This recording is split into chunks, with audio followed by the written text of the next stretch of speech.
Where I'm from, if we didn't keep...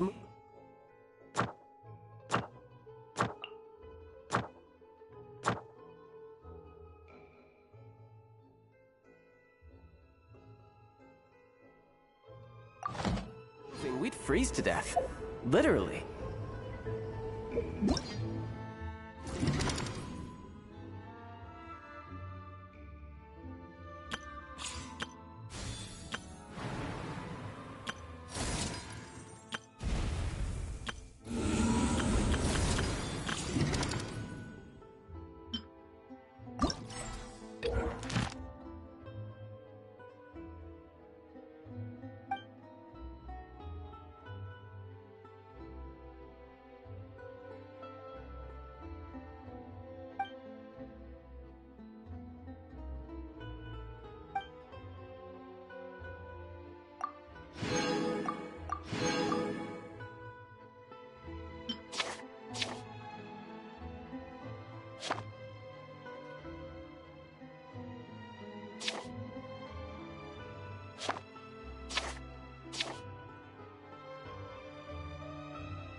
People here really need to get lost.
Oh, hello there! New customers? Looking to buy, or do you need something made? Or perhaps you're just looking for a chat with me. Oh no, we're just here to deliver some materials. Here they are. They're for making... what were they called again? Ah, these must be for Magic Pockets! I could tell right away. I've already made several orders worth now. No need. They've already prepaid several batches worth. When they told me what they'd be using them for, I even offered them a discount. But they insisted on paying the full amount, saying that I had a business to run.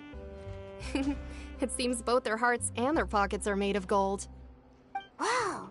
So, is Linny actually loaded? I can't say for sure, but who knows? Maybe there's good money to be made being a magician in Fontaine. Hey! Is this machine what you use to make stuff here? It looks really advanced. Why use your hands when a machine can do the work? It would be a waste not to use the latest technology, and wasting is a kind of crime. But where does a big machine like that get its power from? Well, it's a little complicated. I'm not sure I can put it in layman's terms for you. But basically, everything we usually use here in the city is powered by indemnitium. It's a type of energy that's produced from trials. Huh? How can trials produce energy? Well, I'm not completely sure of all the details myself, but basically, when a trial is in session, the Oratrice Mécanique d'Analyse Cardinale harvests people's belief in justice and converts it into energy to be used all around Fontaine. So that's what its other function is? I had heard that the Artrice was created by the Archon to make judgments. But Paimon still doesn't get it. How could something unreliable like people's beliefs be turned into a stable power source for these machines? Oh, yeah! So that means the Hydro Archon relies on the machine to take the energy created by belief and turn it into power for all of Fontaine, right? Even though I've never heard anyone really put it that way before, it sounds like it makes sense. Besides Indemnitium, we have another type of energy called Pneumosia. It isn't produced by the power of the Archon, but it is unstable by nature. Even now, it still cannot be widely used by civilians. I thought I'd find you hard at work, but here you are chatting the day away. Since you're already talking, I'm sure you wouldn't mind a few words with me. You again? Didn't I already promise you that I'd have the more I owe to Confrérie of Cabriere by next month? Why are you hounding me now? Yeah, but how do we know that you won't go running off by the end of this month? I want 50% today. Wait, no, 70%. Huh? You... Seems business isn't so great for the workshop. We've already finished our job and delivered the materials. Maybe now's a good time to leave?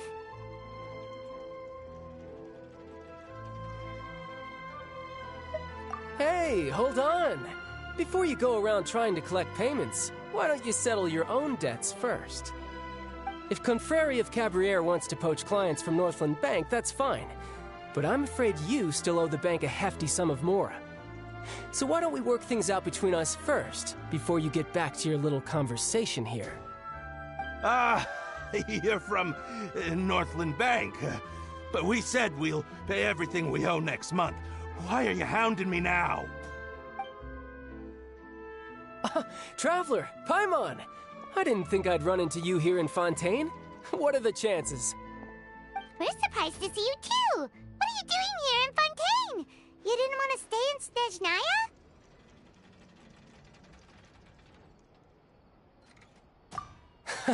Long story short, I've already been in Fontaine for some time now, and honestly, things have been pretty boring. But it seems that fate brought our paths together today. Not only will I have some good friends here now, but ones who always seem to find trouble. Either way you look at it, it seems things are going to get a lot more interesting now. Pretty sure we'd want to avoid anything that you'd find interesting. Besides, our trip here has gone pretty well so far. Right, Traveler?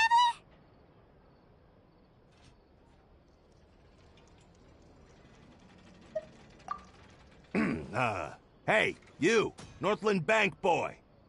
Aren't you forgetting something? Don't interrupt. It's not often I run into the Traveler like this. Why don't you wait for me over there for a while? You kidding? Aren't you the one looking for us? You really expect us to sit and twiddle our thumbs while you catch up with your friends? Listen to me, boy. If you want your Mora, fine.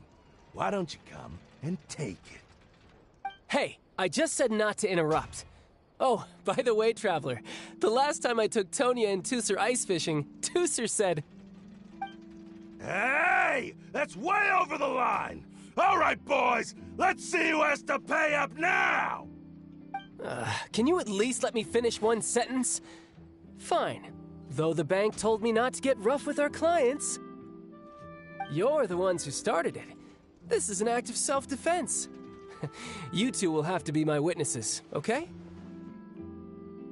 I'm sure this won't take long.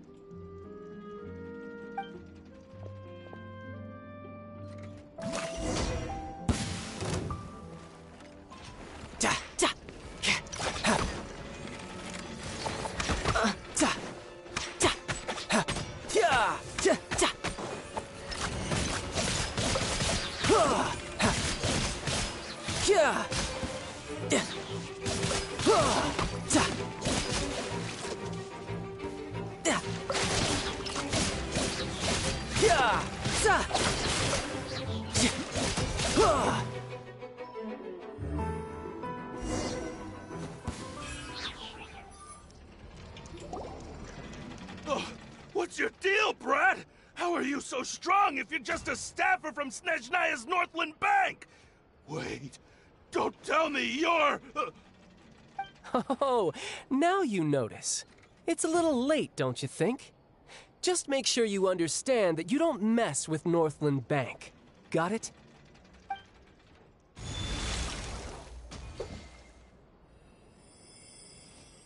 Huh? Now's my chance!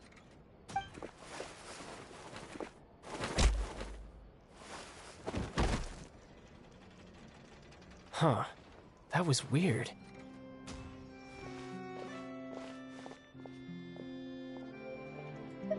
I'm not sure.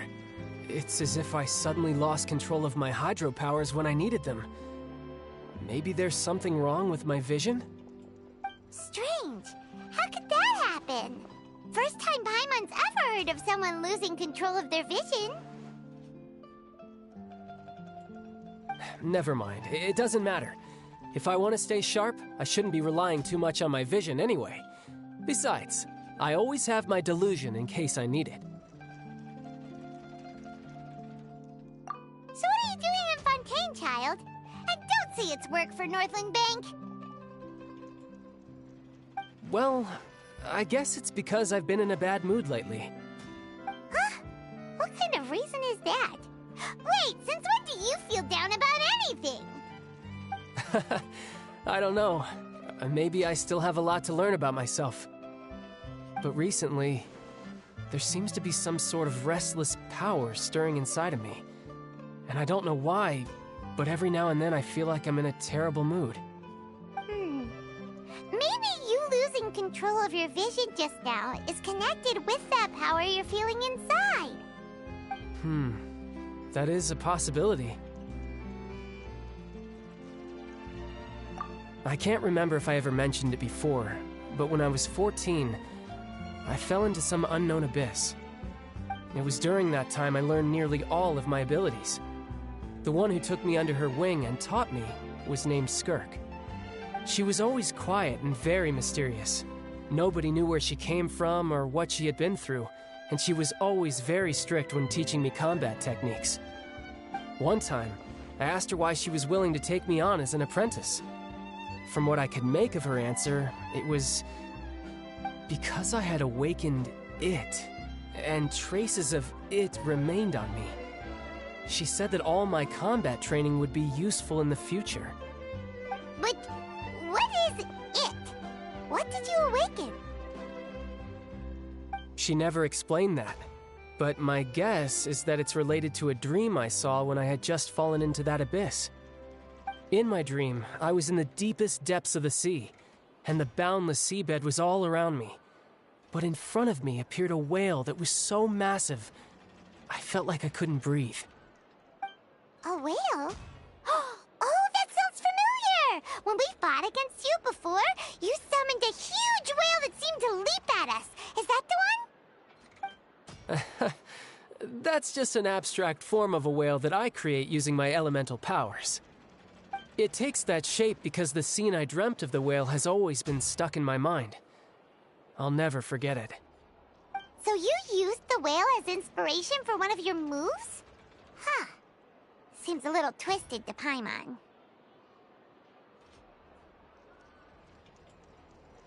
So why don't you just go ask your master? Maybe she knows the answer. You make it sound so easy. Ever since the incident I experienced there, I've never stopped searching for Master Skirk and that unknown abyss. But it's been years now, and I've still found nothing. There isn't even a trace of the place where I remember falling into the abyss.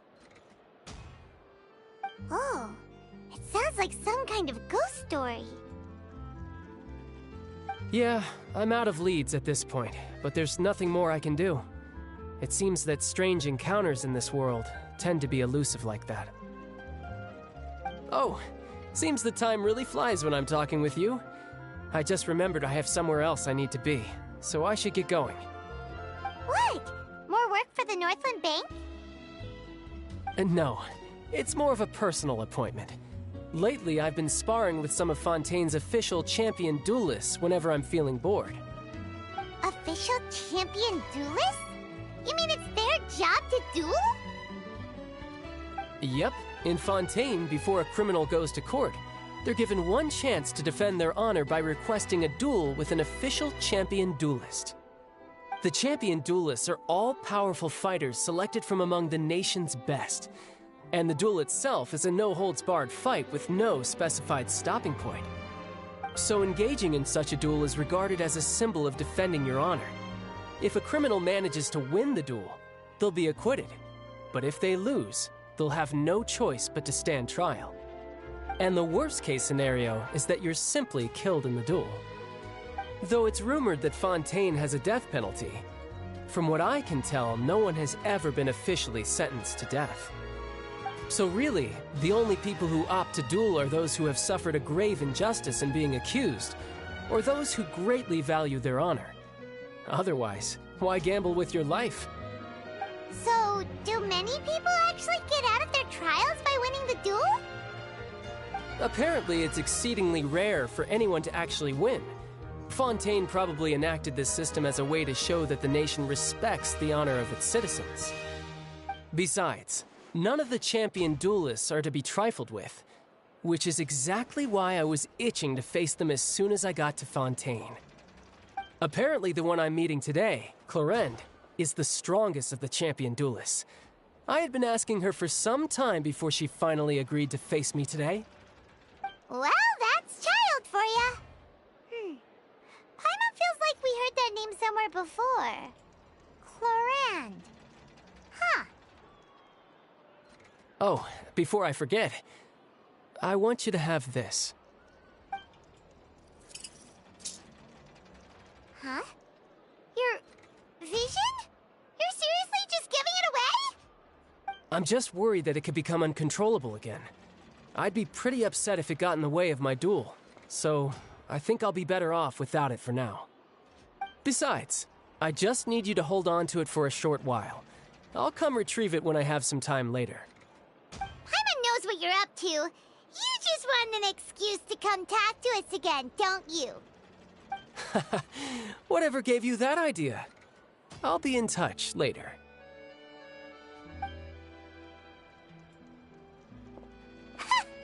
That sneaky guy.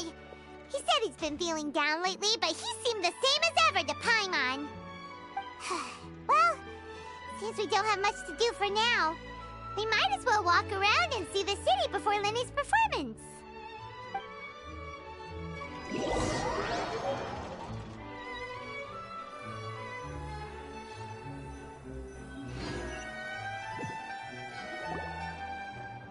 Wow! Who could have seen that coming? The reporter who was barely around for most of the story was the murderer all along! Sorry. Paimon was just surprised, that's all. Whew. Paimon never saw that twist coming. The murder mystery novels here are amazing!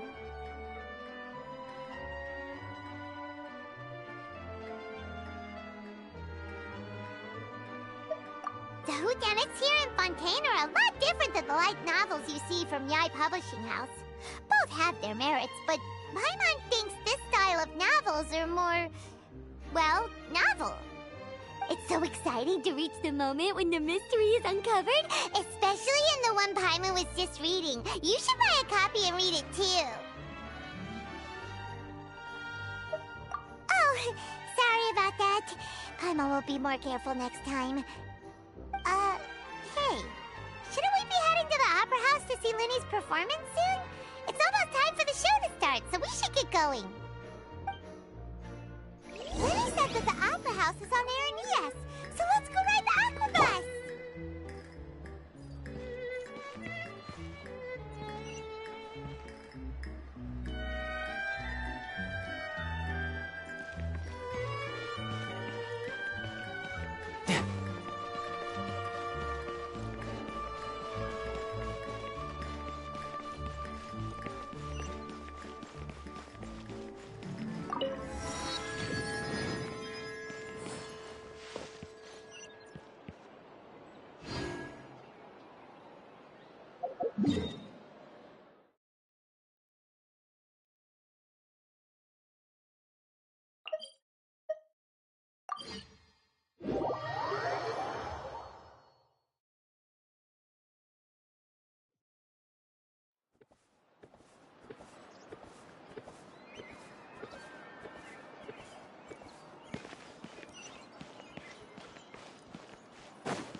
This place is pretty dead.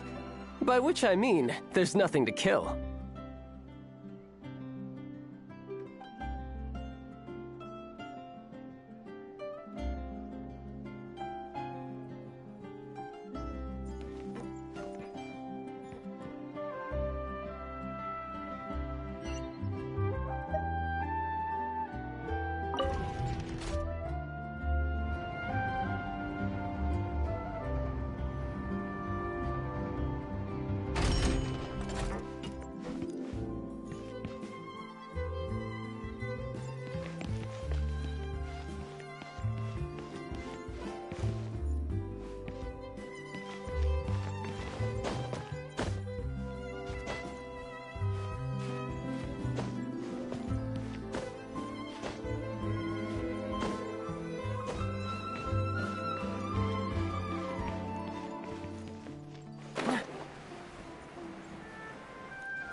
Welcome to the court of Fontaine.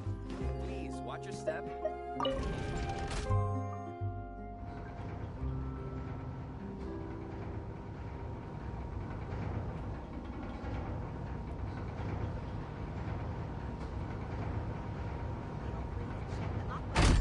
Schedule for details.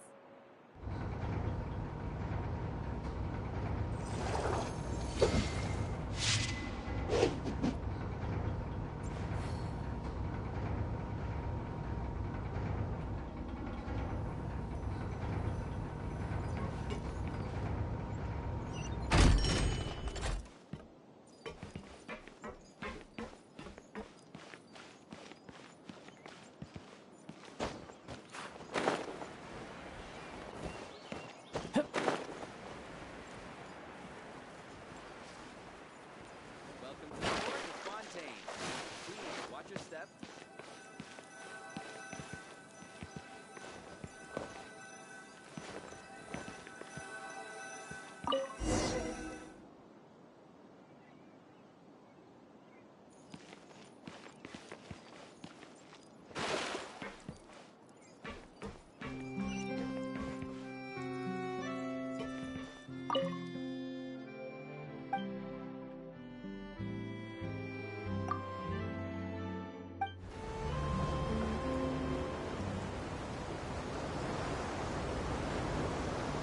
Welcome to the Navia line. I am Elfan. The boat will be departing imminently. Please do not stick your head, hands, or other body parts outside the boat. The Aquabus operator is not responsible for any accidents or injuries resulting from doing so. Also, please remember to buy the Steambird, though I don't read it myself.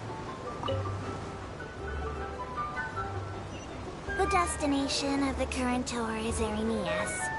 Points of interest worth visiting include the Fountain of Lucine and the Opera Epiclese. If you look to the left in the direction we are currently traveling, you will see the famous Fontaine Research Institute up in the sky. An experiment gone wrong turned a new sightseeing opportunity. Human ingenuity truly is a wondrous thing.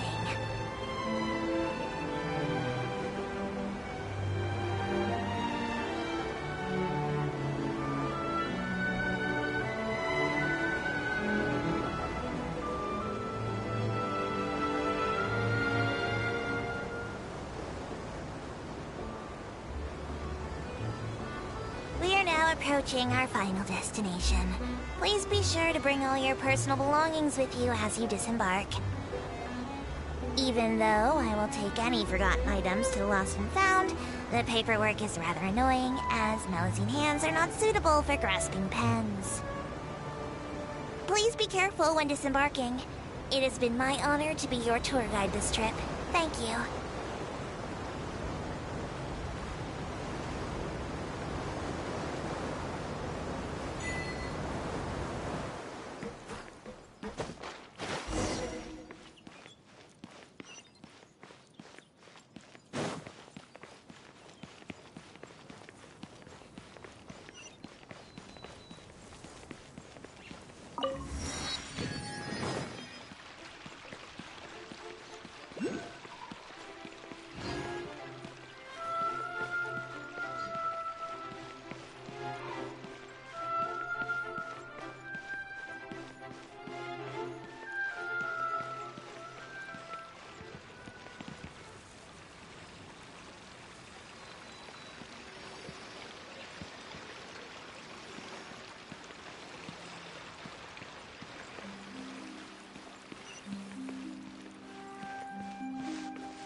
Where I'm from, if we didn't keep moving, we'd freeze to death. Literally.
Seems like the stories here never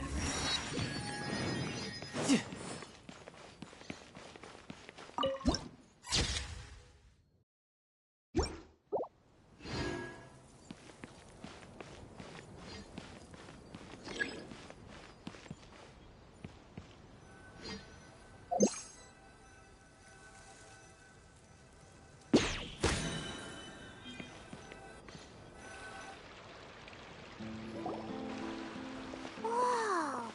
Now this is fancy! The Opera Epiclese. What a place to hold a performance! No wonder Linny and Lynette were looking forward to it. Huh. Looks like there's a lot of people standing around the fountain up ahead. O Archon, please bless us with a bright and healthy child. We pray. I don't know why you always feel the need to ask so much. I'll be happy as long as our child is healthy and lives a peaceful life. I guess if they're our kid, then there's no doubt they'll turn out smart. Maybe this is one of the customs in Fontaine. There sure are a lot of couples here. Vache.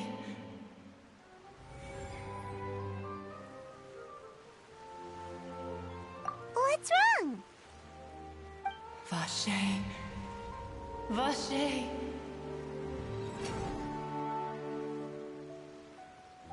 No, Paimon didn't say anything. Are you hearing things? Welcome to the Fountain of Lucine. All the water flowing through Fontaine converges here. It's customary for newlyweds to come here and wish for children. Ah! Lynette! You scared Paimon! Why did you get here? Lenny asked me to wait here for you, remember? Right.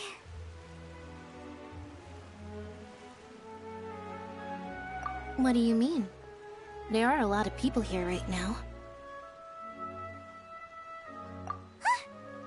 Hey, you're not trying to scare Paimon, are you? Besides, it's the middle of the day. It's not the time for eerie things. I see. I might be able to tell you something that could help explain the voice you heard. In fact, you might not be imagining things at all. I suspect that what you heard is a result of your hypersensitivity to the hydro element. Others in my family have had similar experiences. It's because of his sensitivity to the hydro element? But what would hearing a voice have to do with elemental power? When do you cry, Paimon? Wait, what? What does that have to do with anything? Just answer me. When do you cry?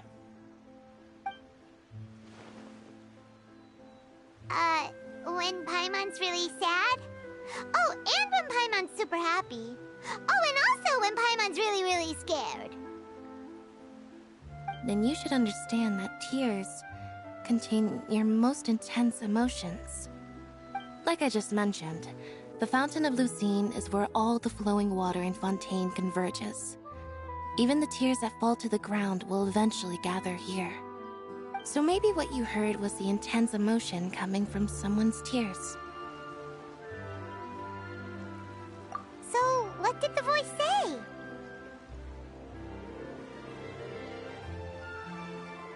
Huh. If you were hearing their emotions, then Paimon wonders what happened to them. Rather than worrying about them, we should worry about my brother first. Don't let that calm look of his fool you. He tends to get pretty nervous just before a performance. So chatting with Linny might help him relax a little before he goes on stage. Oh, right. That makes sense. Let's go in and see Linny.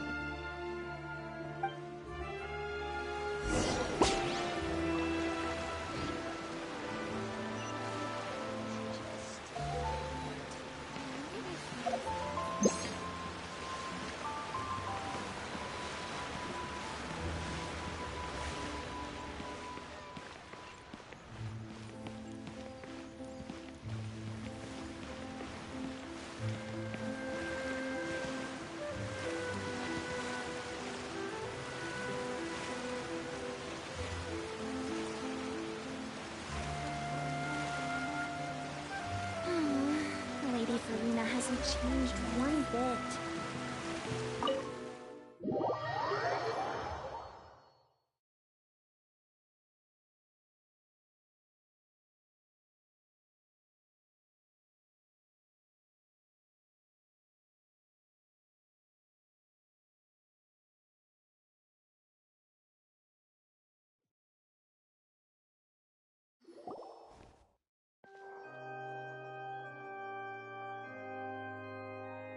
Ah, Traveler and Paimon.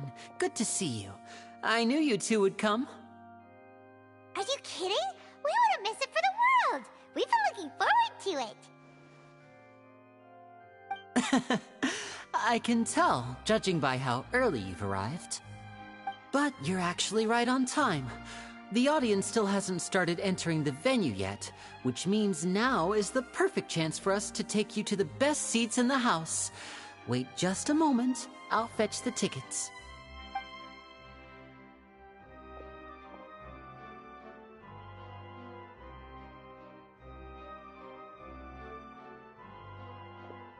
The Opera House has assigned seating, so you always have to make reservations.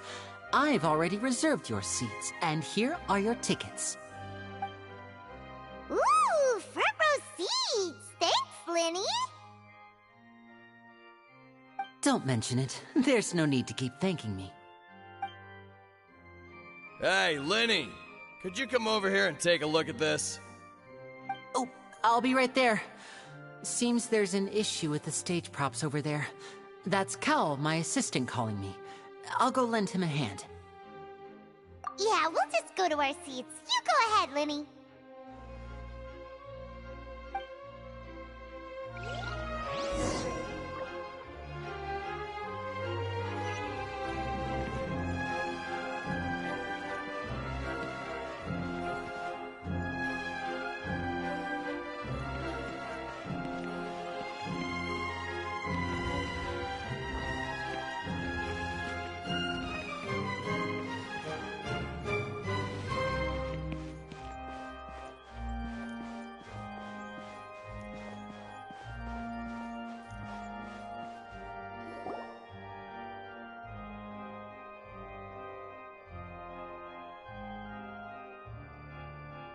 Oh, these should be our seats. Come on, let's sit down.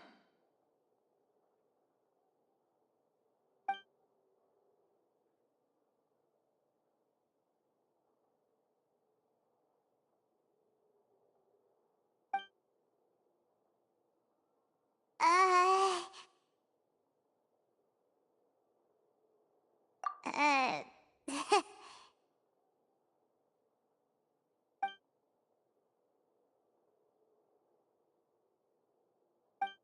Hey, Traveler, maybe we should strike up a conversation with the person next to us. Since we're sitting together and the rest of the place is practically empty still, It's kinda awkward if we don't say anything. Ah, you little... Of course you put this on Paimon! Excuse me, I did not realize you felt awkward. I am terribly sorry. I would be perfectly happy to chat with you if that is what you would like. Oh! So you heard all of that, did ya? Boy, you sure have good ears. Paimon thought she was keeping her voice down. Wait, that's not it. Paimon's... Sorry. Paimon's the one who was being rude, talking under her breath like that. So, let's talk, but, what should we talk about? Oh, Paimon's got it. You're also here early and sitting in the front. Are you a friend of Linny's, too? A friend, you say? Well, if Mr. Linny would like to be my friend, I would be more than happy to reciprocate. Oh, so you're not friends with Linny, then? Oh, this is getting more awkward by the second. Paimon nearly forgot to make her introduction. Nice to meet you. Paimon is Paimon, and this is the Traveler. We just arrived in FONTAINE. It is an honor to meet you two. I have heard of your deeds across Tevat. And as required by proper etiquette, I will also introduce myself. I am... Oh, Monsieur Nervillet. What an honor it is to have you here to see my show. Ah, Mr. Linny. I should say it is in fact an honor for me to see your performance in person. Wait, Nervillet? Could he be... I saw you all chatting just now, but it seems you still don't know who Monsieur Nervillet is. Allow me to introduce you to Fontaine's Chief Justice. That seat is always reserved for him. It wouldn't be too much to say that he's the symbol of justice and honesty here in Fontaine. Whoa! Sorry for being so rude just now. Paimon had no idea you were such an important person. No offense taken. Being Chief Justice is merely what I do for work. Nearly every person has their usual reserved seat, so I'm not so special, really. And by the way, I should probably let you know, even though I would prefer not to. There's someone sitting up there in the VIP seats that has been striking a pose for quite a while now. I believe she is trying to give you a most elegant and impressive first impression. So I think you should take notice of her sooner rather than later. Otherwise, she may become flustered.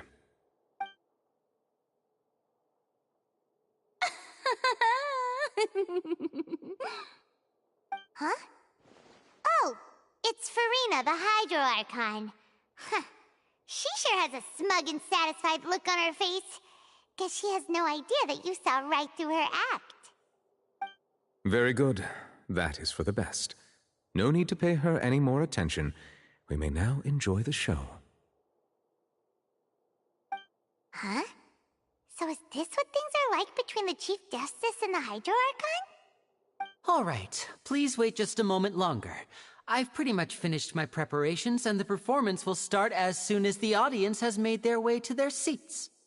Yay! The show is finally about to start! Paimon can hardly wait! Paimon's never seen a real live magic show before!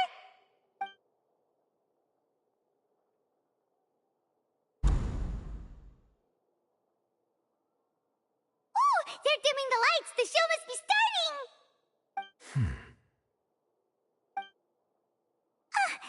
Sorry. Paimon will try to stay quiet.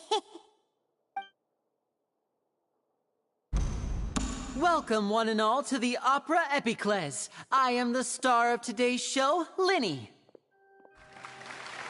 And over here is my sister, Lynette, who will be working as my wonderful assistant. Please, let's give her a warm welcome. Hello, everyone. I know she may seem to be a little sleepy right now, but that's just a sign that she's nervous. Whatever. Now, some of you may be thinking, two vision holders who can freely manipulate elemental powers performing magic is not true magic at all. So, I would like to take a moment to assure you that elemental powers will have nothing to do with what you will witness on the stage today.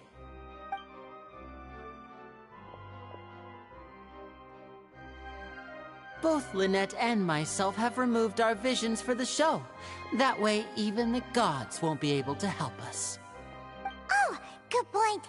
That's what makes the show real magic.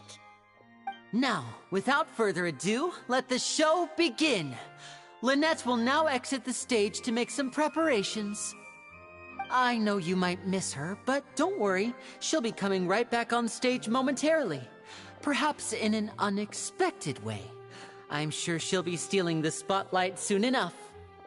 Oh, and before I forget, there's one more thing I should say. You never know what can happen in the blink of an eye.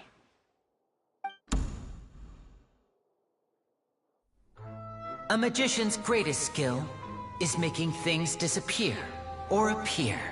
The possibilities are endless.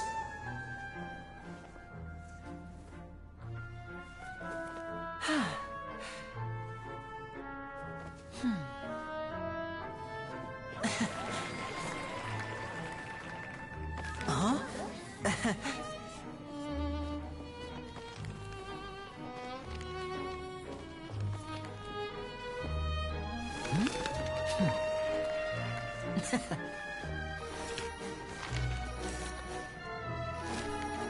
But this isn't what you came for. These little tricks, you've seen them all before. So it's time for something truly extraordinary, don't you think? This one's a little tricky.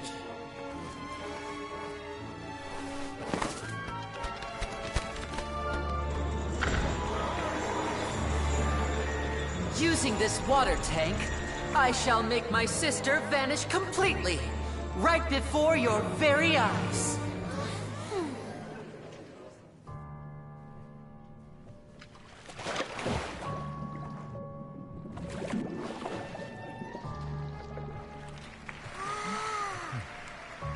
It's actually quite simple. She'll just turn into air bubbles and float right out of the top.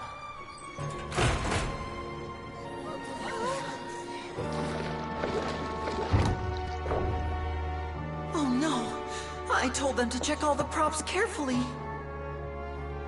With the lid on, even air can't escape.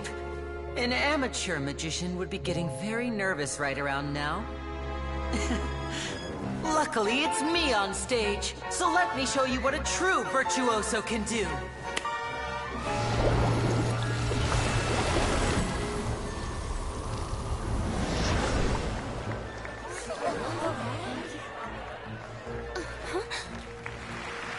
Lynette, are you still there?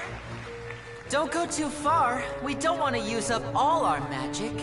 Hi, I'm back. Uh-huh.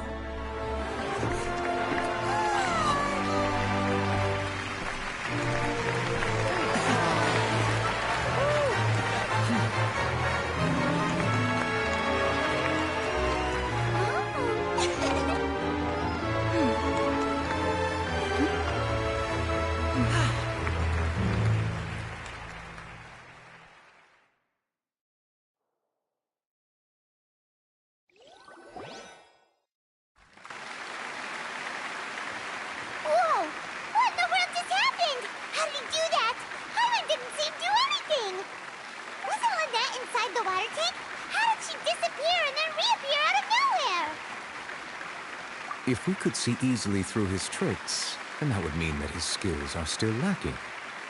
To appreciate magic, we should focus on the show happening on stage, rather than getting caught up in trying to see that which has been intentionally hidden. Guess you're right. Paimon couldn't believe her eyes when Lynette reappeared. Amazing! Thank you everyone. I'm glad you enjoyed that performance. But our magical journey has only just begun. I've prepared even more astonishing surprises for everyone here. The magic of transformation and disappearance can go far beyond what you've just seen. I'm sure many of you are thinking that escaping the water tank was impressive enough, but Lynette is still my assistant after all. In which case, I have ample time to make all necessary preparations. So, for my next trick, I will require the participation of one lucky audience member. Please, if my assistants could bring out the magical boxes now. There are 2 boxes, and only 2 boxes. One is here, and one is there in the aisle among the audience. I'm sure many of our clever audience members have already guessed our next magic trick. A swap! Our lucky audience member and I will each enter a magic box. After 1 minute, we will each emerge from the opposite box. Now please, everyone pay very close attention to the box you see here. Don't give me any chance to make a move. Wow! How's he gonna do this? Hey, do you think this is all magic tricks, or does Lenny have actual superpowers? The lucky audience member will be generated by this random number selector. It selects numbers entirely at random. Even I don't know who will be chosen to participate. Now then, let's begin. Let me see. Oh, row 7, seat 3. Congratulations! You now have the chance to experience magic firsthand for an entire minute. Please, come forward. My assistant will take you beside the magic box. I'm sorry, it might be a little cramped inside, but no need to feel nervous. We've carefully arranged everything for you to be as comfortable as possible. You don't need to do anything, but no matter what strange things may happen, don't come out of the box. If the magic is interrupted, who knows where you might end up? You might even find yourself in the Fortress of Meropide. Oh, okay. All right. Before I enter the magic box, there is one more thing I need to ask the audience to do. Could you all give me a countdown? Like this. 60, 59, 58. Just keep counting down. You can go a little faster or slower if you like. I won't be able to see anything in the pitch-black box, so I'll be relying on your voices to know when time is up. Oh, and no tricks now. If you quickly count from 60 in just 30 seconds, then I'll be in a tough spot. Ooh! Paimon kinda wants to count faster after hearing him say that!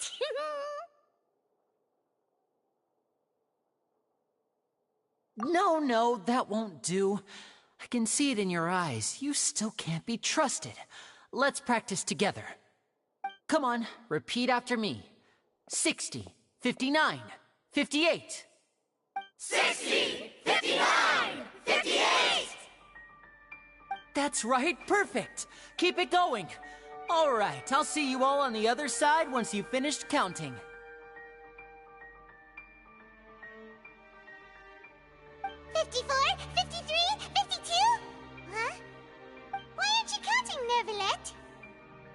I am counting in my head. I think things are exciting enough in here as it is. Merely a consequence of my identity and personality. Do not worry about me. Just enjoy the show. Oh, alright. You look so serious that Paimon thought you might be feeling uncomfortable or something. 40, 39, 38! Mr. Linney, are you all right in there? Is everything ready? Yes, I'm fine. I'm just double-checking the direction of the magic. It would be a disaster if we get sent to the wrong places. For example, mid-air right above the audience. Even though he's saying that, Lenny doesn't seem nervous at all.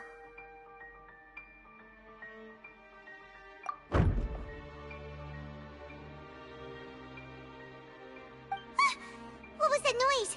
Did you hear it too? Not sure. Anyway, it doesn't seem like anyone's worried about it. 25, 24, 23! What's wrong, Mr. Linney? I can still hear you moving in there. I seem to have accidentally knocked over a decoration. I'm trying to fix it, but it's pitch black in here. I can't tell left from right. Never mind the decorations. There's no time for that. The show is what's important. No, that's unacceptable. I want my show to be perfect.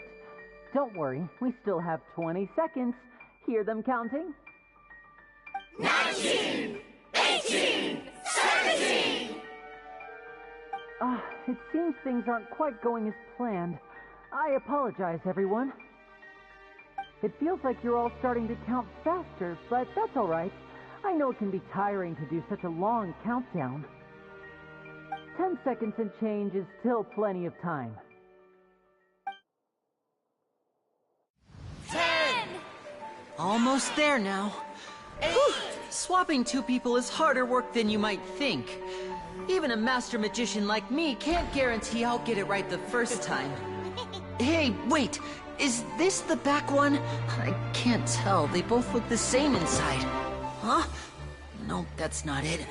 I'll try again. 7! Hey, slow down! Honestly! 5! 4! 3! Whoops! That doesn't count! 0!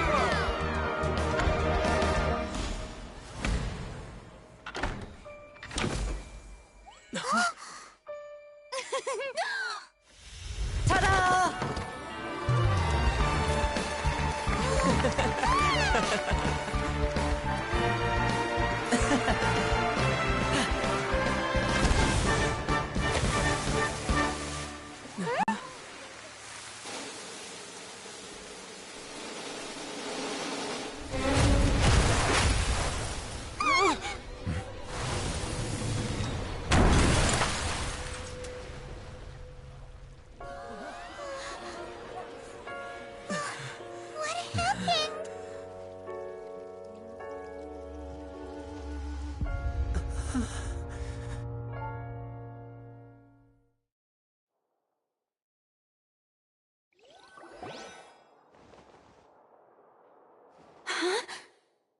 Is this part of the show? Mr. Linney, you're going to use magic to fix the stage now, right? What happened? Oh no. Maybe this isn't part of the show. The girl was still in that box, right? This performance is over. Medical staff with me. Guards, secure the scene and detain all the performers. Seal the exits. No one is allowed in or out at this time. Yes, that's right. If this was just an accident, then we must investigate the cause. But if this was all part of some scheme, then those accountable will not escape the judgment of the God of Justice. No need to be alarmed, you two. We'll get to the bottom of this soon enough.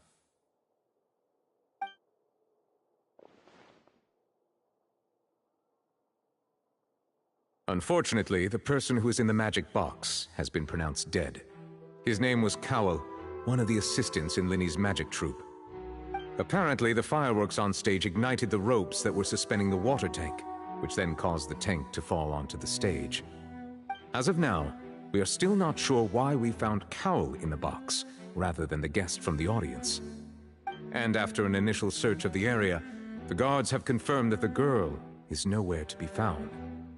It appears that this incident was not merely some mishap with the performance. And there are many indications that it is connected with the case of the serial disappearances of young women.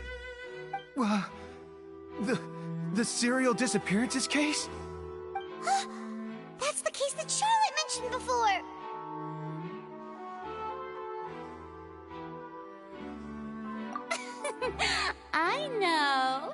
I know the truth. I can see through the whole thing. Really, using such a shallow and obvious mystery as his finale, did he really underestimate us that badly? I say that our powerful magician, Mr. Linney, is now the prime suspect for the serial disappearances case. Huh? Why me? This whole thing was an accident. Oh, this all occurred during your magic show, did it not? The missing girl disappeared after being chosen, did she not? The deceased is one of your assistants, is he not? Now that I think about it, that whole speech about magicians making things disappear was nothing more than a provocation, a bald-faced challenge. That can't be right. How can Lenny do this? He was in the box on the stage the entire time. We can even hear his voice.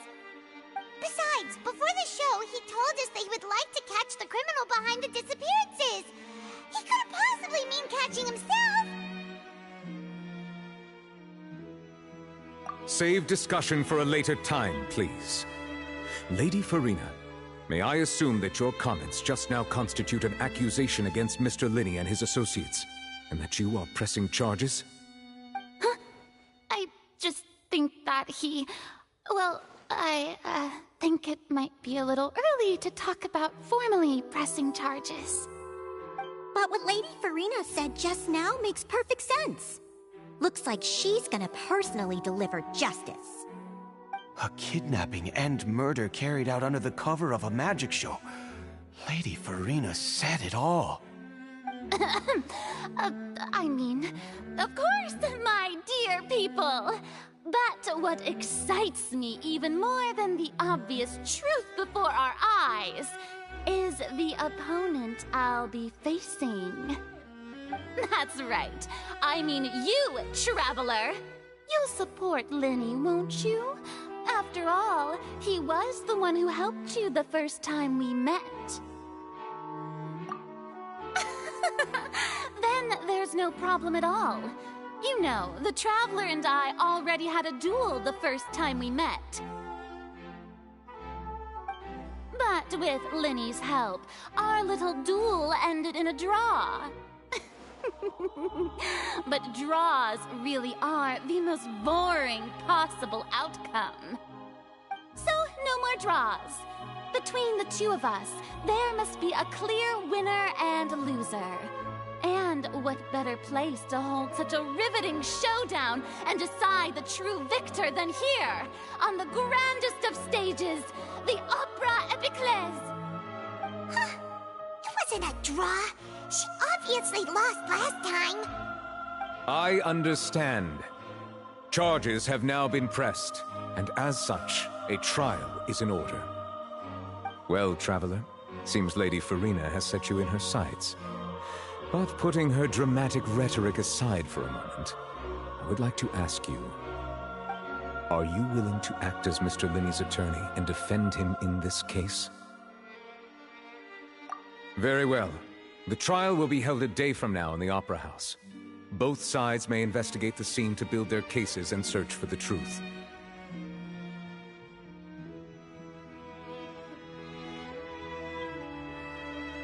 Linney and his troupe are all potential suspects and shall remain within the Opera House. The audience may begin to leave in an orderly fashion once they have been cleared by the guards. A day isn't that long. Let's see what kind of case this big-shot Outlander can build in such a short amount of time. I'm really quite looking forward to hearing it.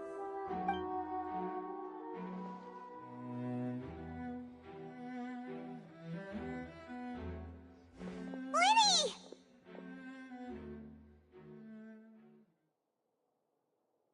Sorry about everything that happened just now. Were you frightened? Of course! Who wouldn't be scared after witnessing an accident like that? Yeah, I'm a little shaken up myself.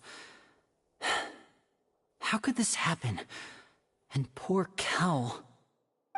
I know you already claimed that you would defend me, but now it's just us talking. Tell me, do you think I could possibly be the murderer? Good to hear. Thank you so much for trusting me. I'm sure everyone sees me as the biggest suspect at this point. But if you ask me, the whole thing is mysteries layered upon mysteries, such that all that's left is confusion. I don't know whether what happened there on the stage was purely an accident or not, and I don't know why poor Cal was in the box. As for how that girl chosen from the audience could suddenly disappear, I'm afraid I don't have any answers either. If someone tampered with my performance, then we need to figure out what they did. Even a skilled and knowledgeable magician like myself couldn't pull all that off in just 1 minute.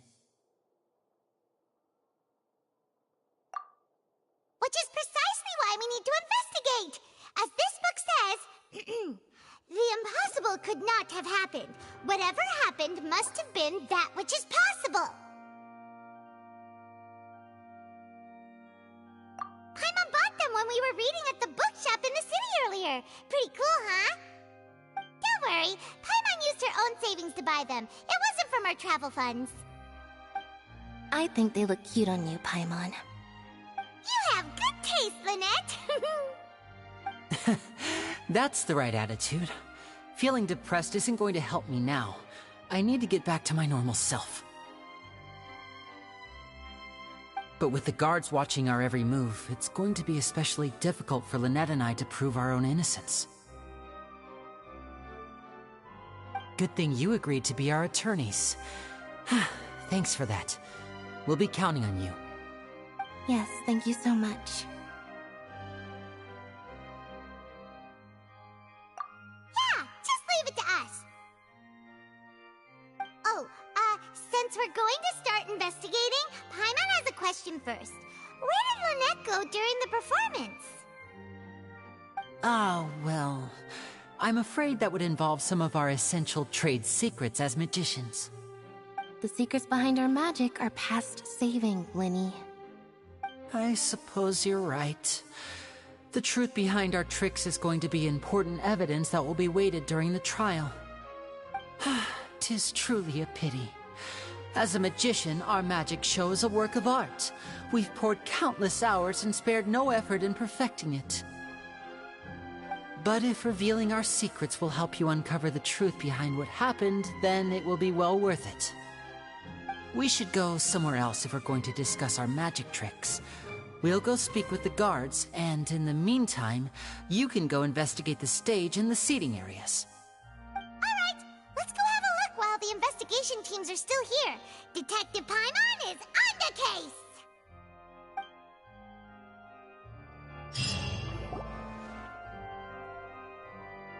Hello, officer. How's the investigation going? Ah, I see. You must be the traveler that Lady Farina mentioned.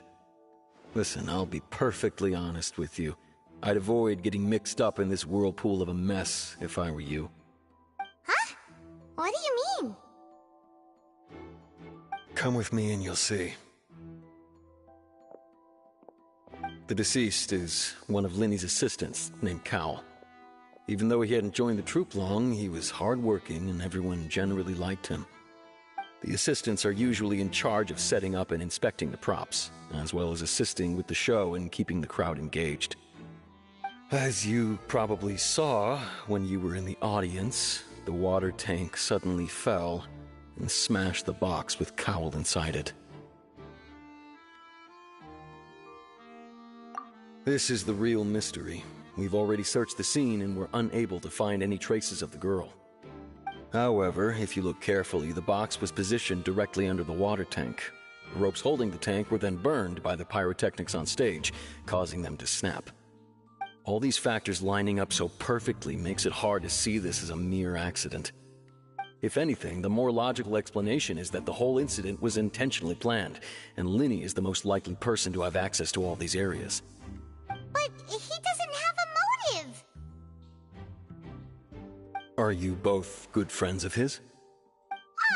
Well, you can't say we're good friends, but we've known each other for a little while. So in just a short time, he was not only able to win your trust, but even convince you to act as his attorneys. I know there's no such thing as magic. The real trick of a magician is holding the audience in the palm of their hand. I've seen a lot of cases, and I can tell you that people are the least reliable kind of evidence. Sorry, I tend to be pretty straightforward. Just know that I'm warning you for your own good.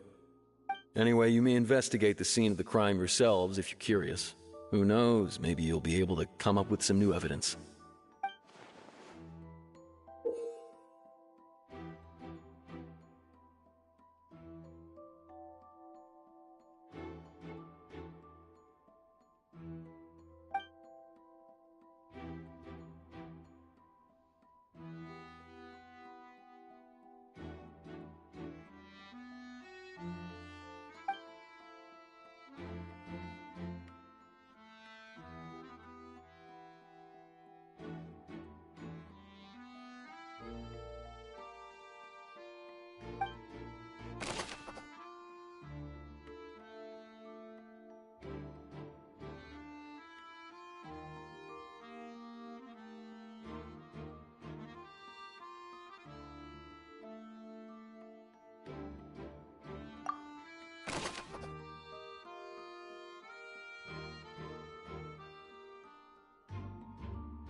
So this is the rope that broke and caused the water tank to fall. The rope looks pretty durable. How can it be burned through so quickly by fireworks? Why are you suddenly so serious, Traveler?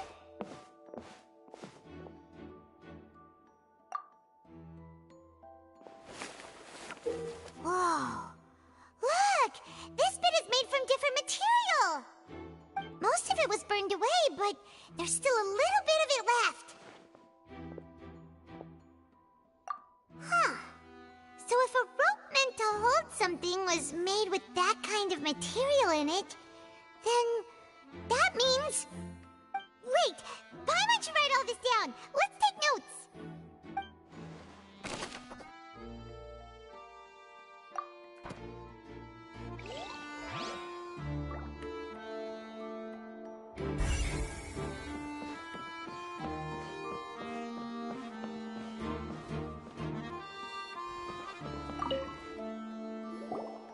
Hello there! What are you investigating? Oh, this location has also been cordoned off because the Magic Troop members are currently considered prime suspects. The investigation team is still collecting evidence. The seats were all booked in advance, so we were able to deduce the missing woman's identity by checking the guest list. Sure, it's not like this is confidential information. We will publish it later anyway when we petition the public to help us find the missing person. Her name is Halsey. She's a painter from Fontaine who's made a bit of a name for herself. Apparently, she wasn't a regular at the Opera House, but she'd been feeling some pressure with her work lately, which made her decide to come see the magic show. The Magic Troop members all claim not to know her. We have looked into her social connections. It seems that she has no personal grievances or conflicts of interest with the suspects. Simply put, she wasn't related to the Magic Troop at all, which matches the features of the previous serial disappearances. Were the victims of previous cases also chosen at random? That's how it seems to us, in any case. Apart from the fact that they were all young women of around the same age range, there really weren't any other connections between them. Okay then. No need to be so formal. If you do happen to see the missing girl, please be sure to contact us. It is of utmost importance that we get to the bottom of these disappearances.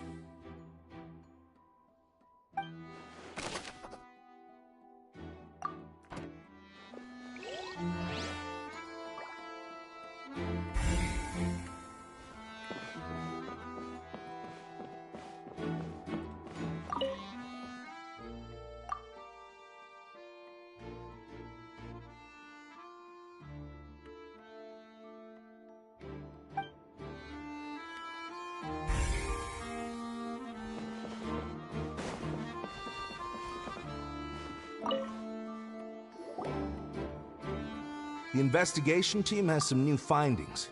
Turns out there's an issue with the random number selector after all. See, I told you. What if the machine picked some big guy's seat? You think the murderer would have still made his move then? Sorry to interrupt, but we're helping Linny and Lynette with their side of the investigation. What were you saying about the number selector? There's something wrong with it? You're trying to help them? That'll be a tall order. Linny used the machine to pick a random member of the audience during his performance, right? The lucky girl that later disappeared. Well, we thought there might be a serious problem with the machine, so we had it taken away for further inspection. It turns out that the seat number it picked wasn't random at all. The machine picks that same number every time. I'm sure you already know that you have to make a reservation in advance to get a seat, regardless of whether it's a trial or some performance. In other words, Linny knew who would be sitting where from the very beginning. That much checks out. Linny reserved our seats for us, too. Bet you see why I was saying it'd be tough to make a case for Linny. Even though it's bad for Linny's case, Paimon had better write it down.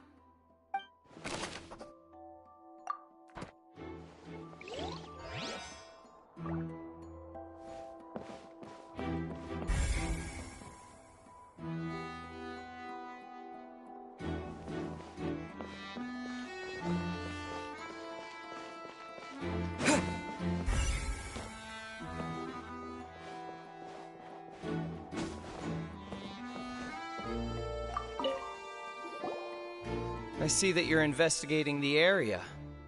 Well, it just so happens that I'm interested too. If you find any new and interesting leads, be sure to share them with me, all right? We don't have too many thoughts yet.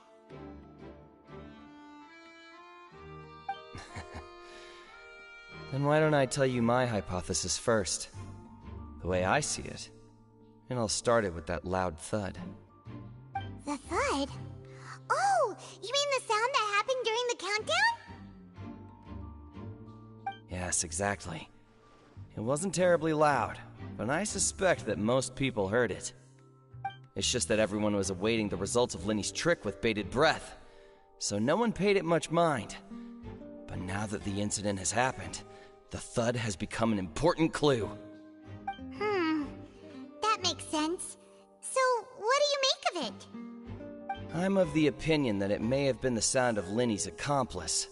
Lynette, perhaps. Jumping atop the water tank, or something like that. And when the pyrotechnics went off, she cut the rope, sending the water tank crashing down. But wasn't the noise we heard too loud for that? Perhaps the balance wasn't right, leading to a particularly rough landing. Oh, that's true. I suppose I must reconsider. That does remind Paimon, though. What was with that sound?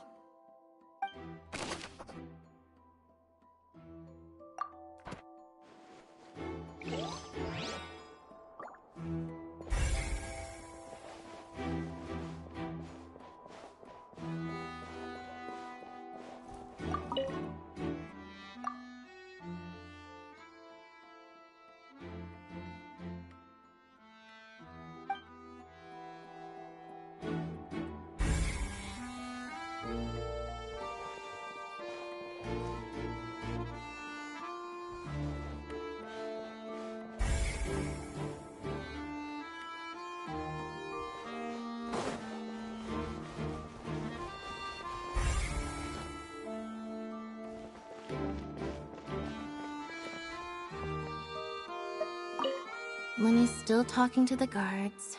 It seems he'll have a lot of explaining to do. I think someone will be assigned to monitor us later, but that's alright.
Hey, you!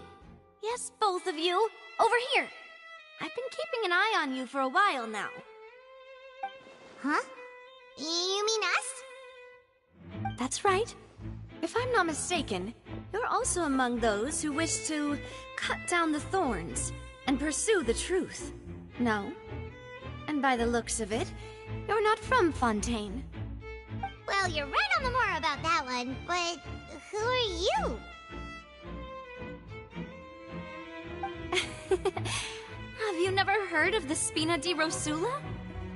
From mediating disputes and providing protection to solving conundrums, you name it, Spina di Rosula does it.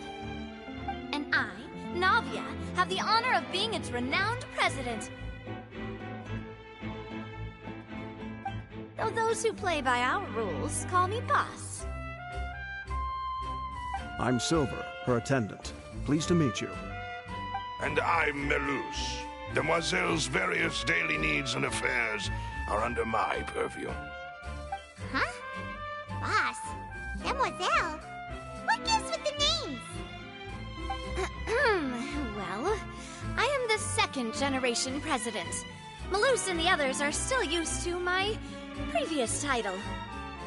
My apologies, Demoiselle.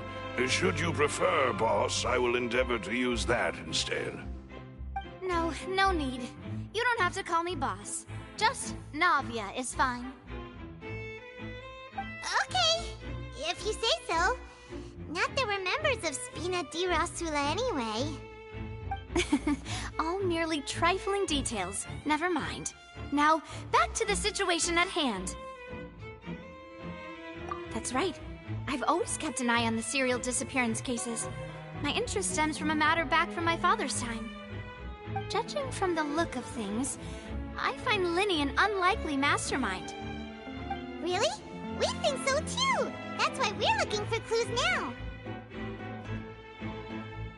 But how did you come to that conclusion? Intuition, naturally. My unparalleled intuition. Farina sure was quick to point the finger at Linny without any decisive evidence whatsoever, wasn't she? But that's not uncommon for her. If you remember, the Justice had to interrupt her and ask if she was pressing charges just to keep her from getting carried away. Anyway, a trial begins the moment someone levels charges. And, of course, there was no way Farina was going to back down in that situation. Sounds more like you just don't trust the Hydro Archon. Well, what's your opinion? I must admit that she can be interesting at times, but liking her doesn't mean that I'll blindly agree with her. All right, I've answered your question. Now, it's time you answer mine. Wait a minute! Did that answer count? Well, I say it does. But don't worry, you won't hear any pointless questions from me. In your opinion, do you think it's right to treat a trial like it's an opera?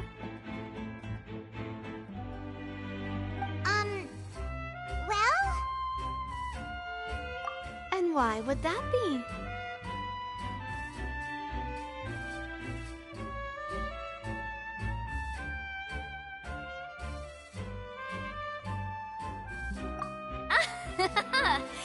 See, Silver and Maloose? I told you they'd be different. Most astute of you, demoiselle. I too think that the Traveler's response was most excellent. No matter how wonderful the script or how fervent the audience's expectations may be, the trials that go on stage here must be based in fact. Then if that can be done, boss, then... All right, that's quite enough, Maloose. Anyway, I like your answer. You passed with flying colors. Now, I need to make some preparations, following which our joint investigation shall commence. You two shall be my assistants. Wait! Since when did we become assistants? Oh, well, I can be the assistant. Sure. Or your companion, if you like. I'm really not that fussy. That's more like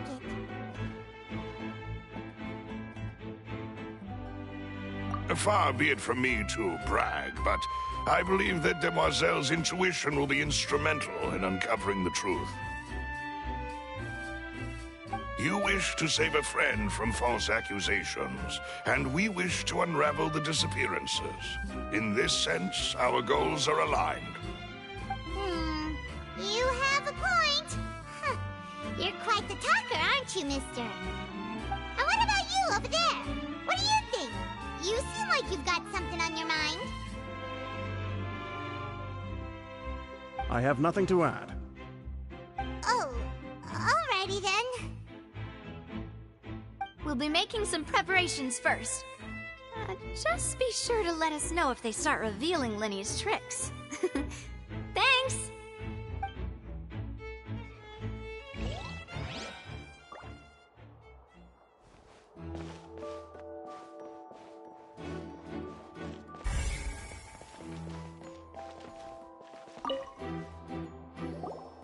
Sorry, but no one can freely enter or exit the Opera House at the moment.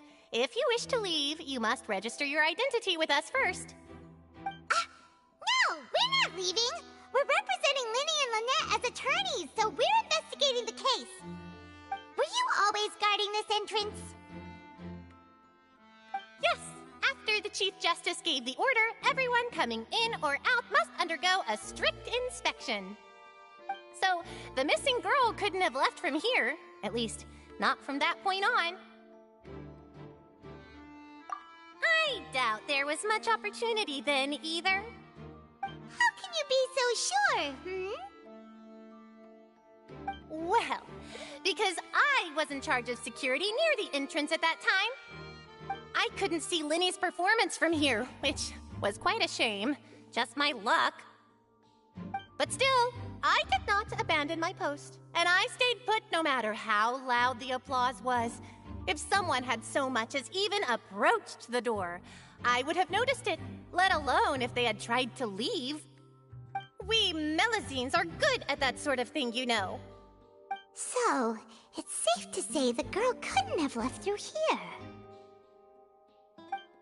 Alright, thank you for your help. This'll be useful info.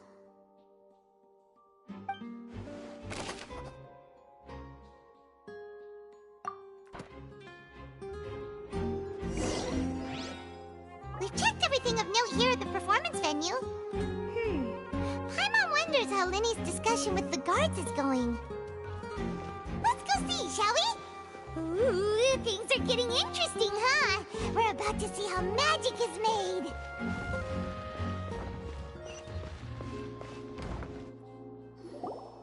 Understood. Then I will be going with you. Just so you're aware, I will be monitoring your actions and making notes as necessary. Very good. Thanks for being so agreeable. I'd pull a rose out of my hat as a gift for you if I could. You may spare the pleasantries. I'm just doing my job. You've arrived. Who's this? Me? I'm Spina di Rosula's guardian angel. If you've got a problem, I've got the firepower. Sorry, I got a little carried away there. Call me Navia. I'm a partner of theirs, and will be helping investigate this whole situation. And these are my companions. Would you mind if they join as well? Fine by me. Oh, new helpers? I would be most grateful. Well, let's just say we're tagging along. It's not every day you get to see the secrets behind magic performed on such a large scale. I appreciate your kind interest. Come with me. We'll be heading below stage.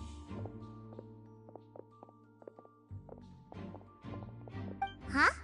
Below stage? Yes, a world of secrets is hidden beneath this magic box, prepared specifically for this switcheroo trick. But before I reveal everything, you should have a look first. Notice anything strange here?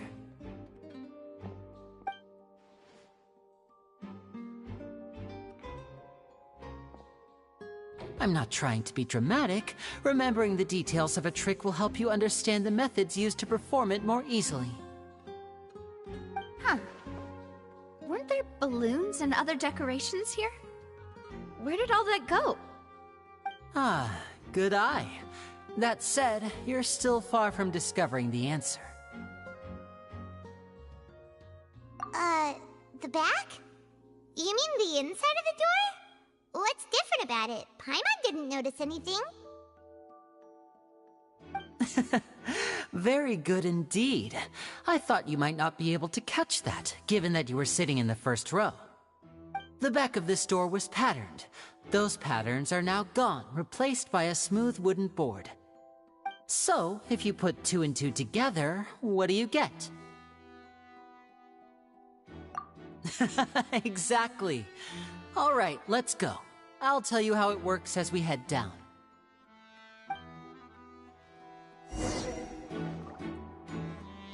Oh, so there was a passageway under the magic box!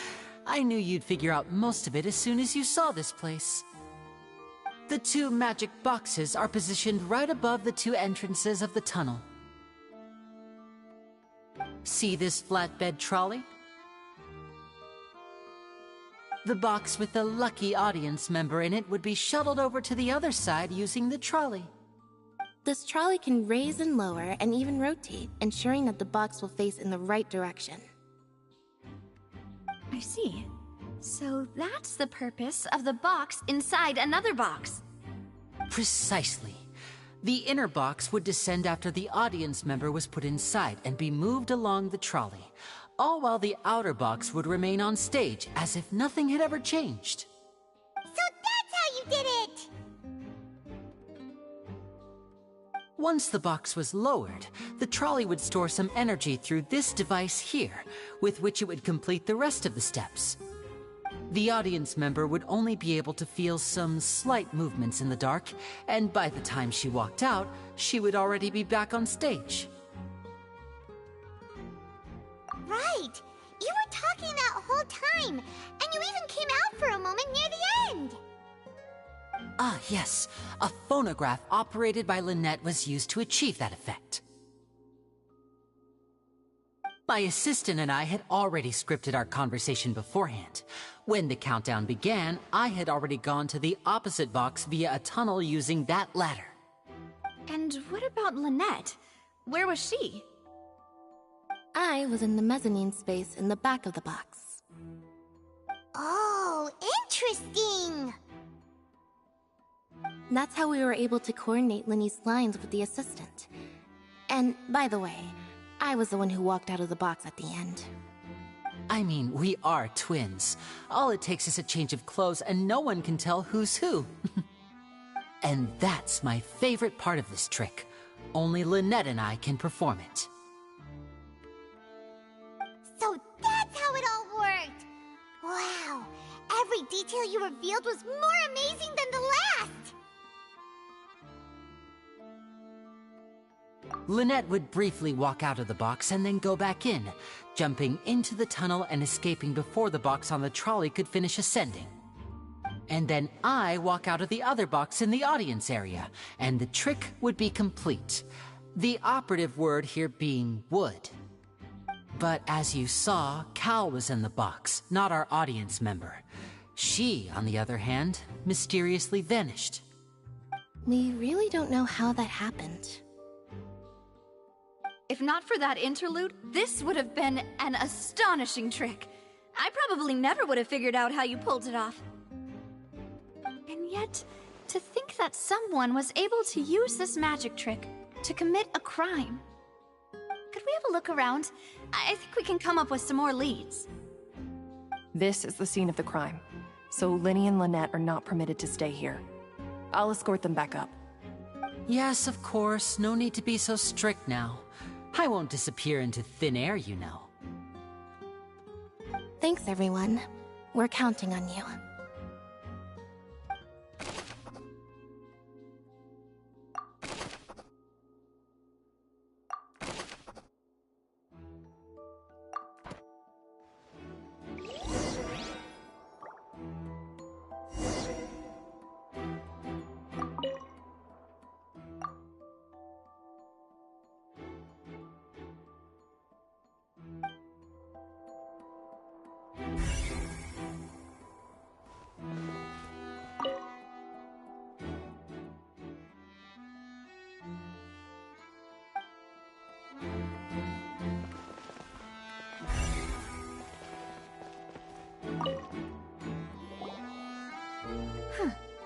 What's this?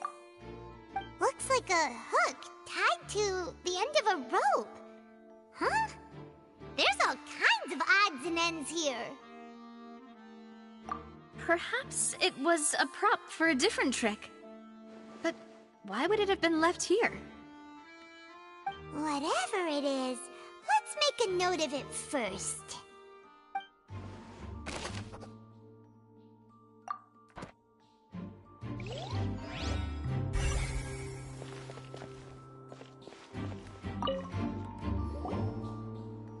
The floor is wet. Please be careful not to slip. Speaking of which, why would there be water here? Oh, Paimon knows! It's one of those tricks where you pour water into a jug and then flip the jug over only for the water to disappear? And here's a broken vase. Huh. Did the trolley knock it down while moving? That can't be. The trolley moves along tracks from start to finish. It couldn't have hit the vase at this distance. Let's note this down too and think about it later.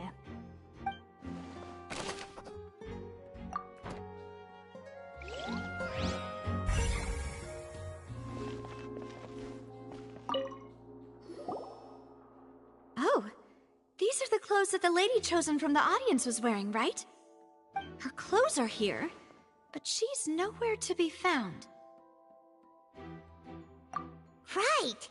And do you really need to do that if you're kidnapping them? Ugh, this is so confusing. Paimon doesn't want to be a detective anymore.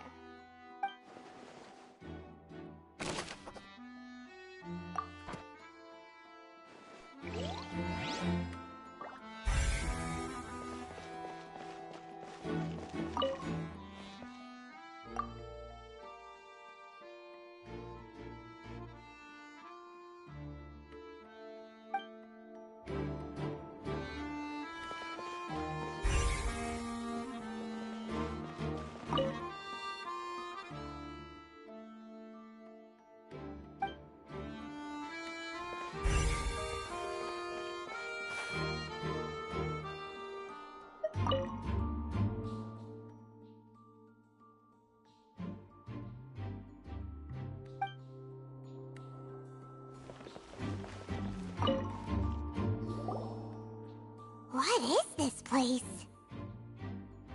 It seems someone could fit through here. Huh. Could this have been the suspect's escape route? Alone, perhaps. But if they had to pull another person with them, the space would be too narrow. But there are no other ways in or out of here.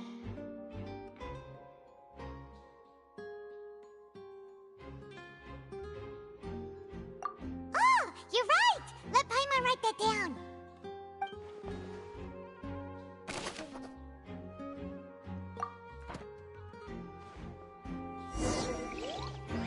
Seems we're just about done investigating down here. Yes, let's head back up.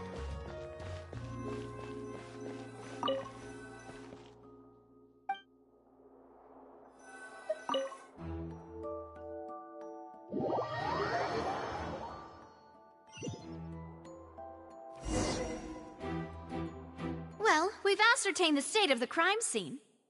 Let's find a place to sort out our findings once Malus returns. Seems to me that there are several things that don't add up here. Apologies for the wait, demoiselle.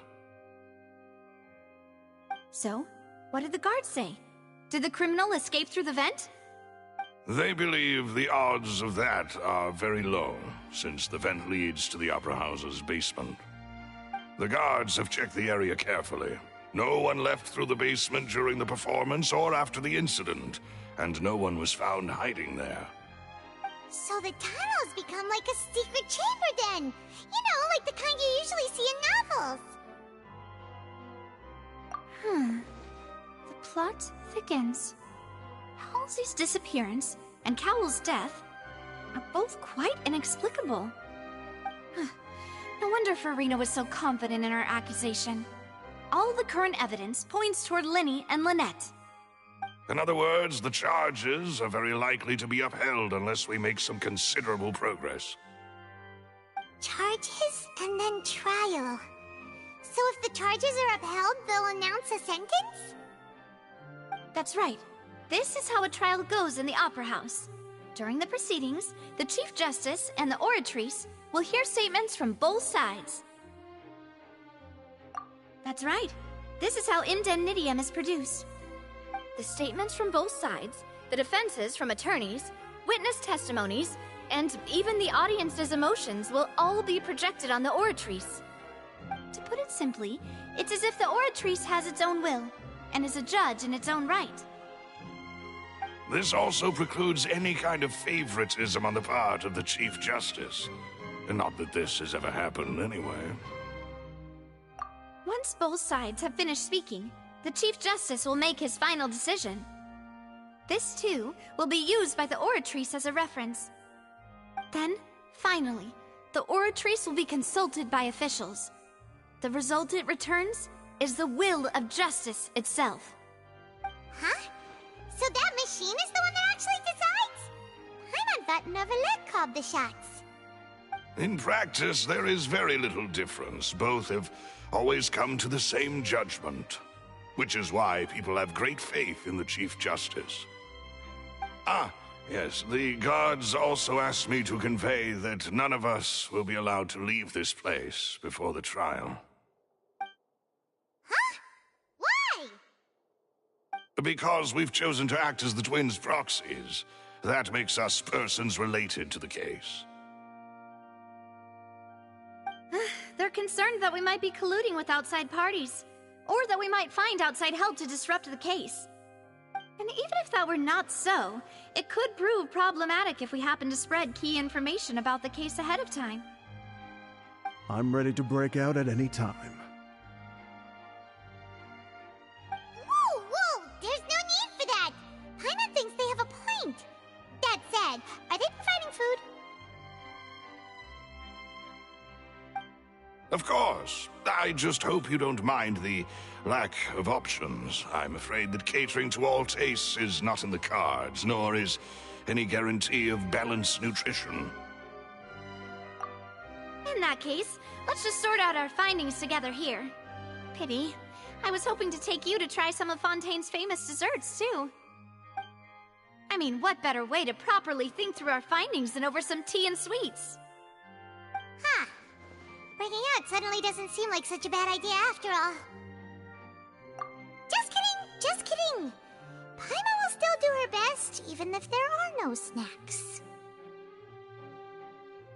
What do you mean, no snacks?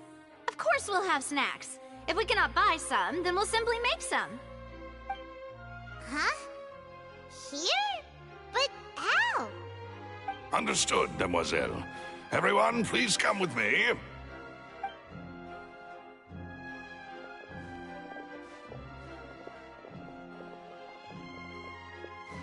Wait, you're carrying a portable stove with you?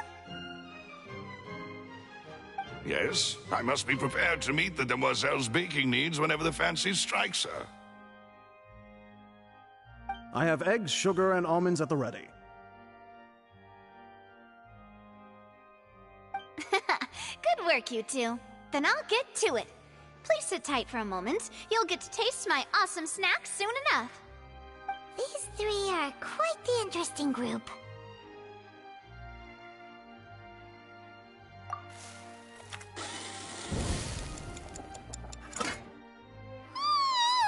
And Paimon thought it smelled good while it was still in the oven! Oh, it's even better now. Paimon can't stop drooling. From the way you had these two guys carrying all that stuff around, Paimon thought you'd have them do more during the baking process. But you ended up doing the entire thing by yourself! Beating the egg whites, grinding almonds, everything! I was applauding. And I was giving encouraging smiles. Paimon was just thinking, aren't you worried about getting your fancy dress dirty, beating egg whites and baking like this? Well, I don't think it's carved in stone anywhere that fancy ladies can only read books, sip tea, ride horses, and play the piano. I just really enjoy making snacks. Don't underestimate beating egg whites, by the way. It's a real arm workout. You also need to beat them to just the right consistency, or your macarons will crack. Anyway, give these a try, fresh out of the oven. There's 3 for each of us. Only 3? Well, eating too many sweet treats might send all that sugar to your head. You wouldn't be able to think clearly about the case on a sugar rush, would you? Tea is ready to be served as well. This is Demoiselle's favorite, strong black tea with a floral fragrance that clears the mind and lifts the spirit. No need for concern. I'm merely doing as I should.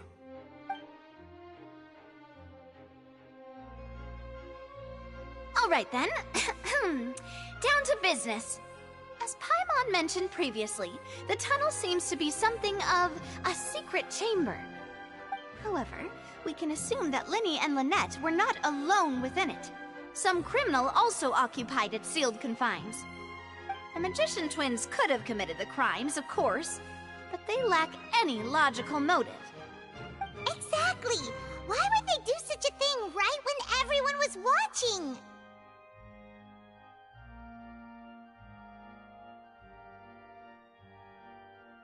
The flower vase and the thud we heard during the performance could indicate some altercation between Halsey and the criminal in the tunnel, resulting in the shattering of the vase, the discarding of her clothes, and her abduction. Perhaps the criminal thought that since she was chosen from the crowd, she would be too easy to identify if she was still wearing the same clothes.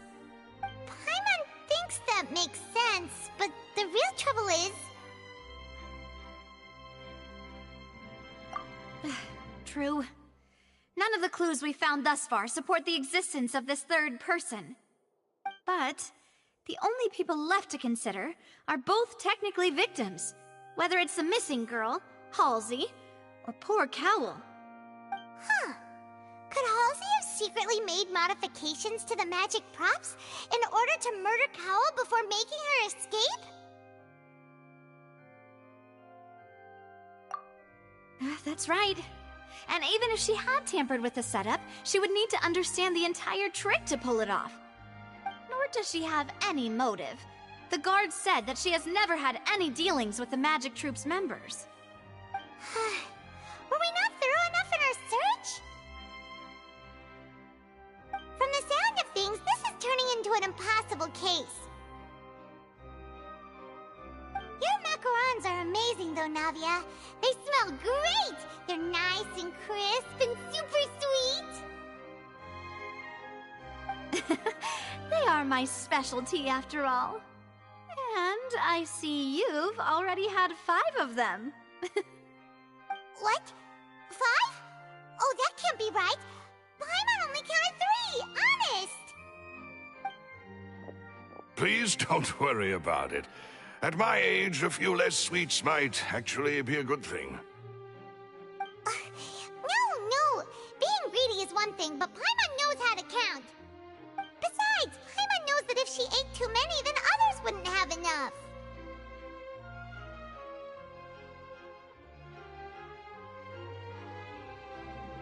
Wait, even you don't believe Paimon?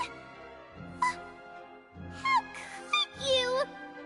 If Paimon ate those 2 extra macarons, then may they turn into stone in her stomach! All right, we get it. Well, I suppose one of us might have gotten too engrossed in our chat and eaten them by mistake. No big deal. Malus, set up the stove again if you would. Huh? What are you doing? Making sure everyone gets 3 macarons, of course.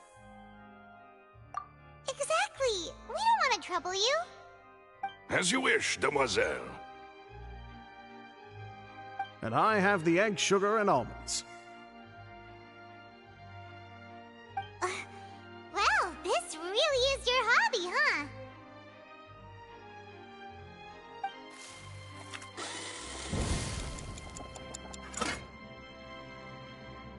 Well, that's it for snack time.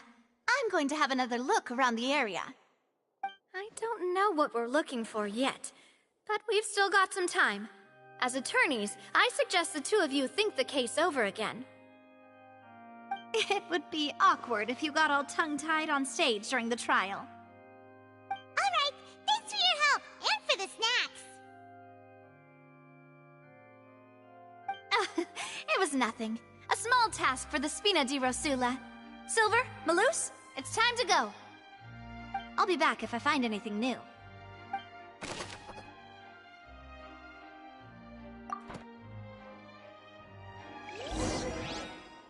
Alright, it's time to put our heads together. We've got to get our defense ready for the trial. Oh, it's probably gonna be a... Here, take Paimon's notes. They should help you review the situation.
plan.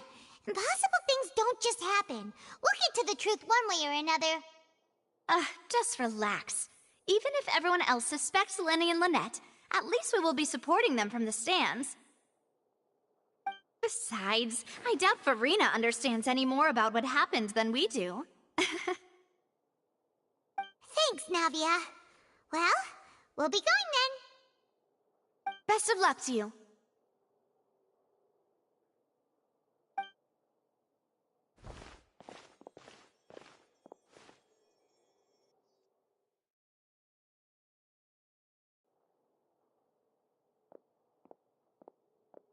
Ah, finally, you're back.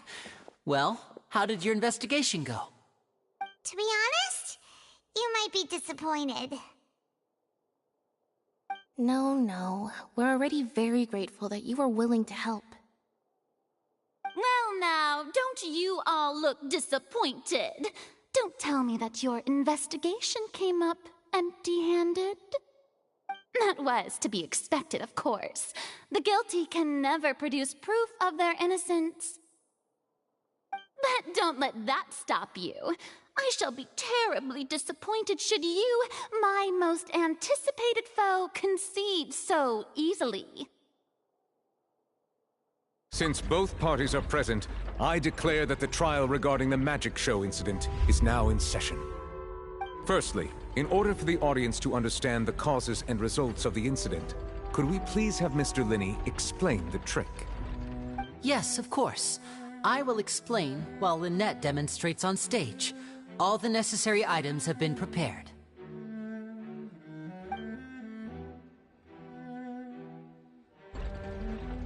Thank you, Mr. Linney.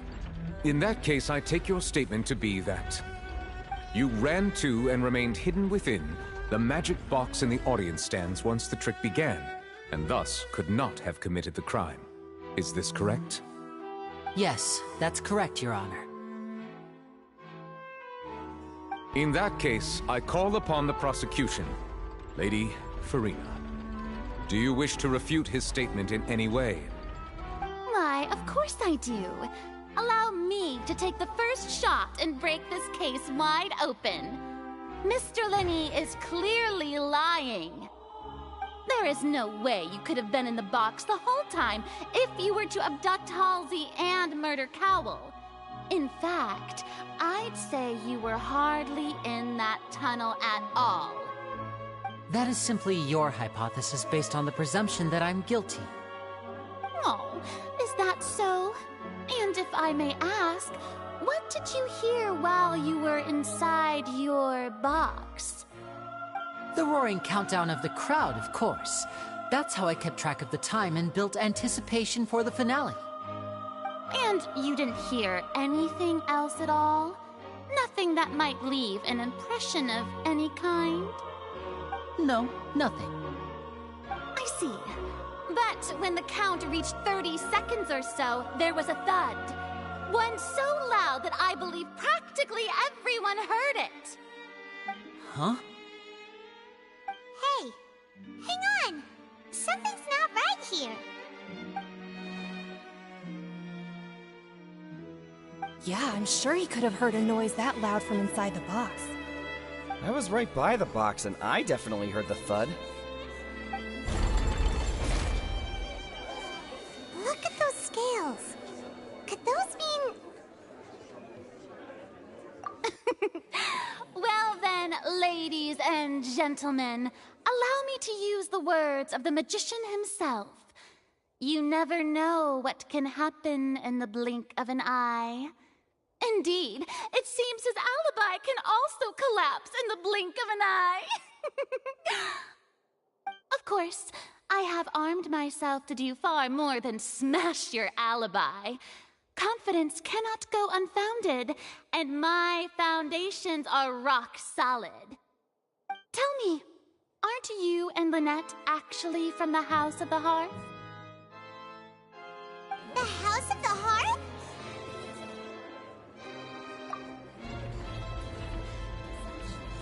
No wonder they did something like this. So the serial disappearances were the Fatui's doing. Now it all makes sense. I've got a feeling that what happened on stage probably wasn't just an accident. That's irrelevant. Our identities have nothing to do with what happened. Indeed. Then perhaps you could tell us everything that happened during that 1 minute. Your first priority is to prove yourself innocent, after all. I'm sure there is little that needs to be kept secret now. Unless your script already has holes in it. The Outlander is speechless. My, oh my, don't they look flabbergasted? Now comes the infighting and discord, I suppose. This was almost too easy. Good thing I made all those preparations. Seems the all-nighter I pulled last night is really paying off. Hey, Linny! Why didn't you tell us this before?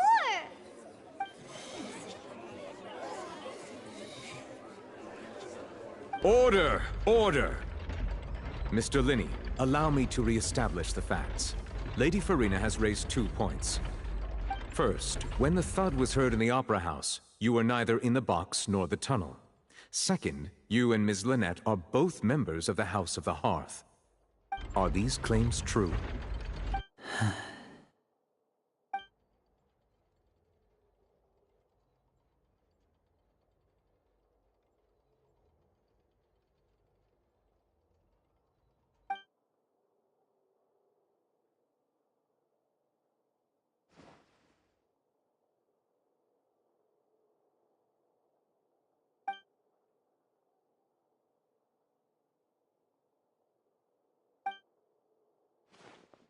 Please answer my question, Mr. Linney.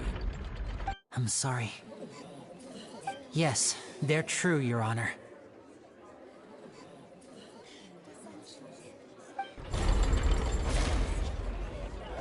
I knew it!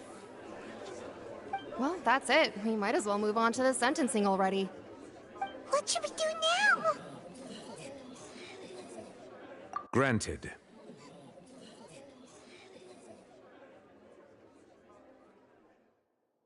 In that case, what is your request? Is that really necessary? They're already as good as guilty. The defendant deceived their own attorneys. What is there left to discuss? Order! Order, I say! Your request is reasonable, and we shall adjourn. This trial will reconvene in 1 hour. So you would stick to Mr. Linney's defense even after knowing what you do now? You certainly have more professionalism than I thought. In that case, my dear audience, let's allow the joy of victory to steep for a little while longer.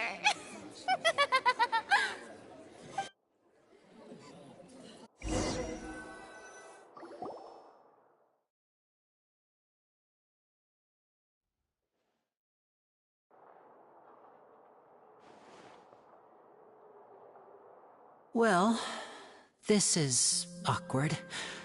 I didn't think the Hydro Archon would dig all that up. I'm sorry, Traveler and Paimon. Yeah, sorry. Paimon doesn't know where to start. We trusted you two. We based our entire reasoning on the assumption that you weren't bad guys. Not to set the wrong tone or anything, but Paimon's really mad! I'm very sorry.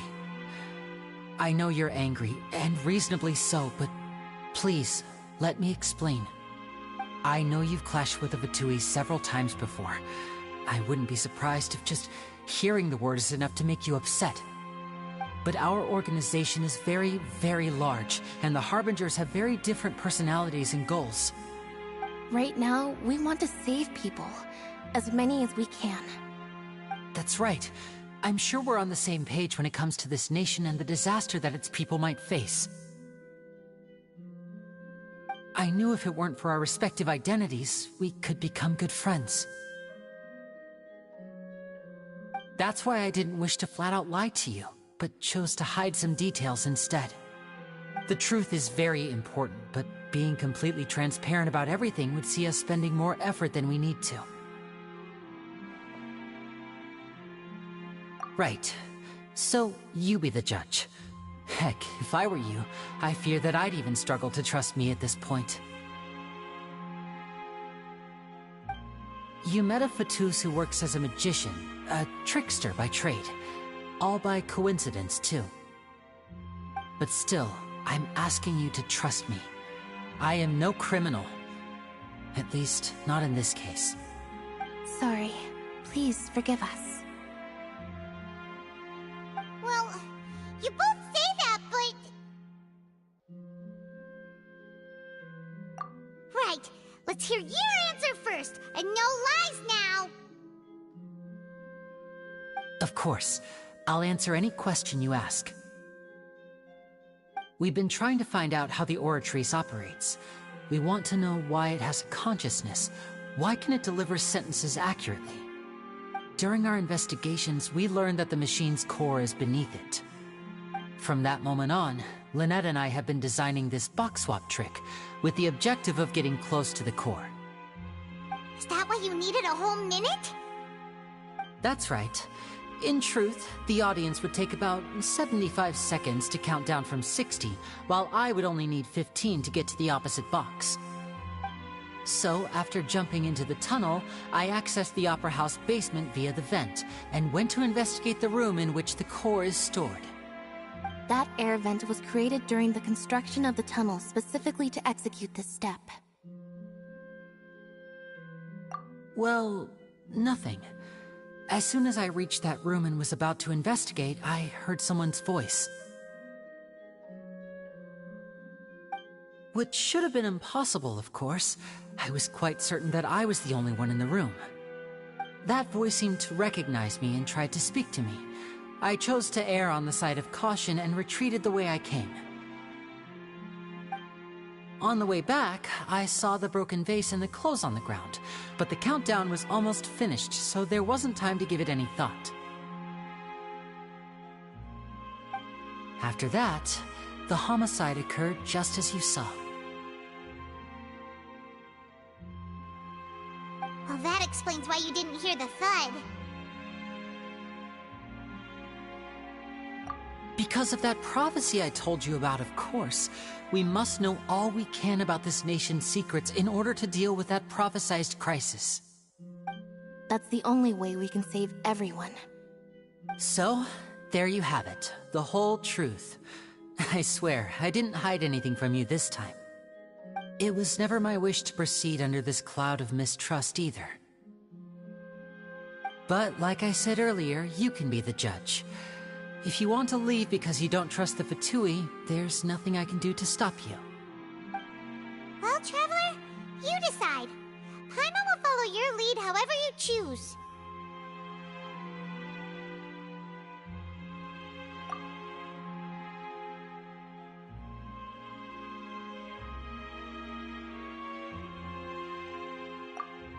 Okay, thank you.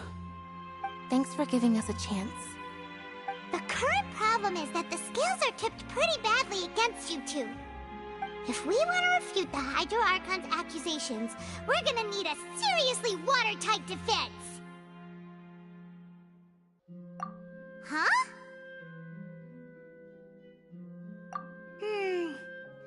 Oh, Paimon thinks she gets what you mean.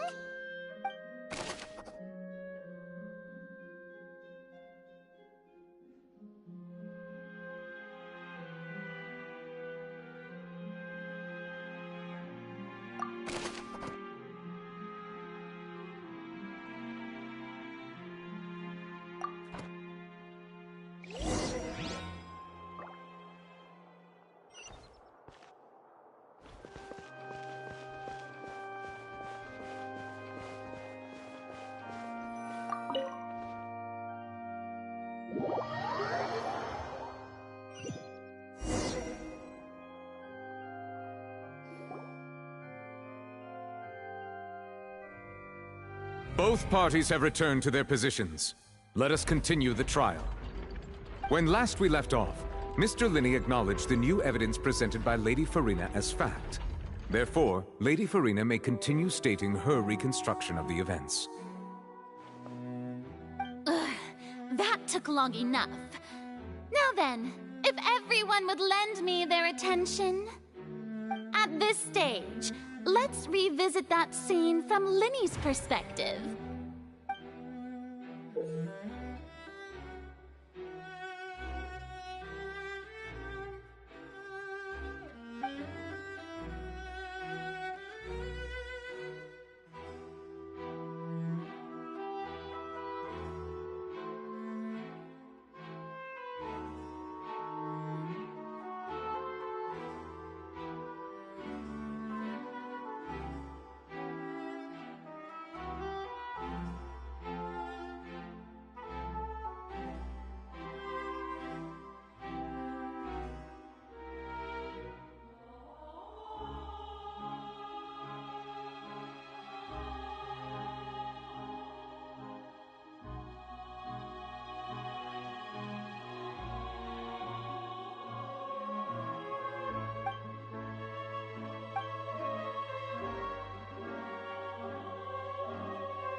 countdown began, he entered the tunnel.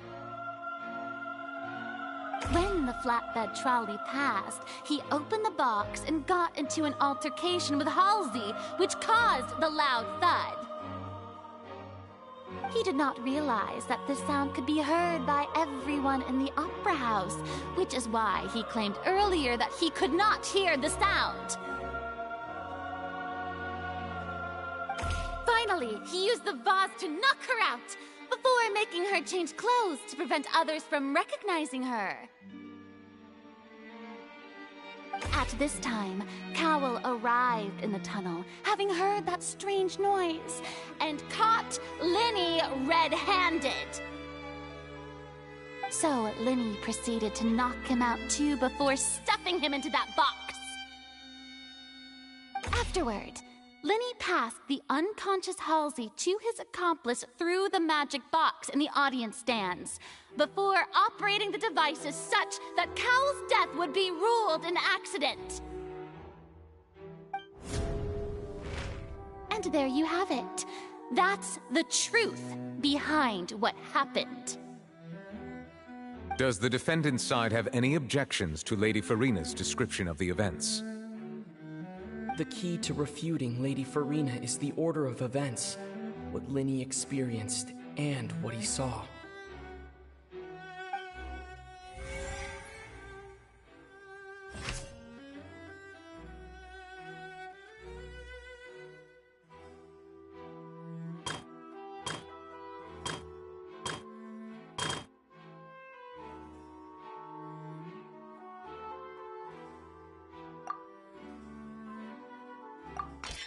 According to Linny, he left via the vent after entering the tunnel. He couldn't have had that altercation with Halsey.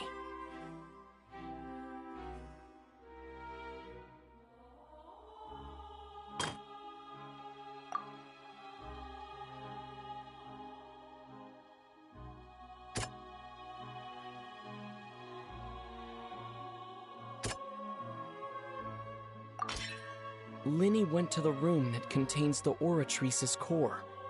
This is the actual truth.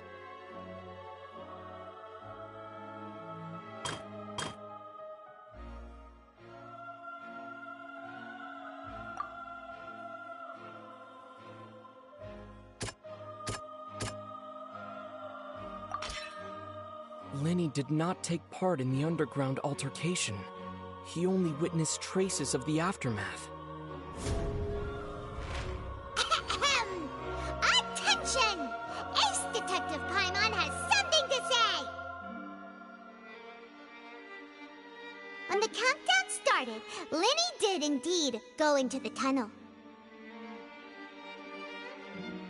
But he immediately used a vent to access the Opera House basement, which is where the underground core of the Oratrice is stored. Once he reached that area, he heard a voice in what should have been an empty room. Since he felt something was amiss, he returned immediately. The crime scene had already developed by the time he reached the tunnel again, and in order to complete the magic trick, he did not remain there for any length of time. Finally, he reached the surface, and that was when the accident happened from his point of view. Therefore, he's innocent!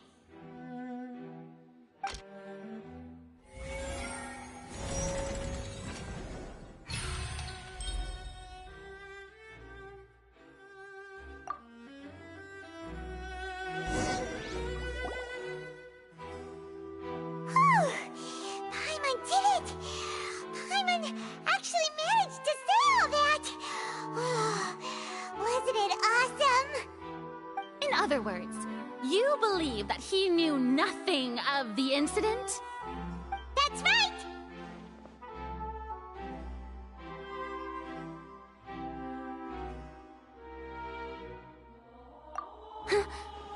My reasoning?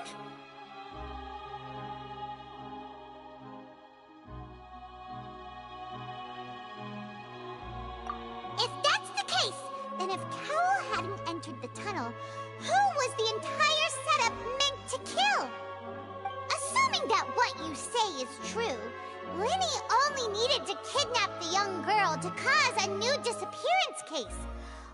what would the point of killing someone on stage be? Oh, they have a point. That's right, you tell them! And that's why they're partners of mine. They've managed to turn things around.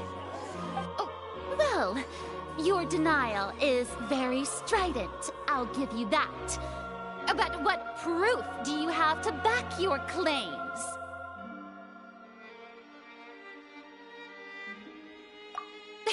Of course I do.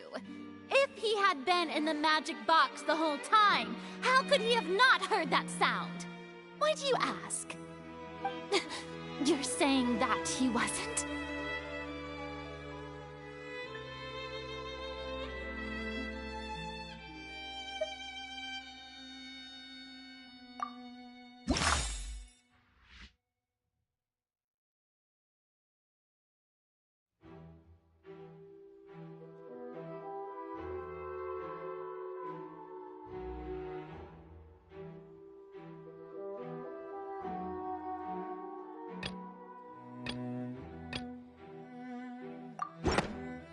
That's right!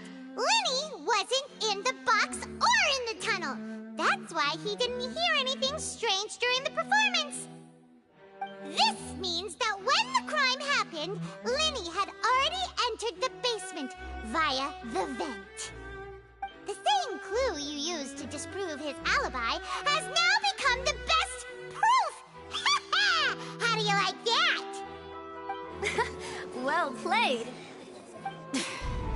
To think you'd use such logic. Well then, if it wasn't Lenny who committed the crimes, then who was it?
The deceased's name is Cowell, Linny's assistant.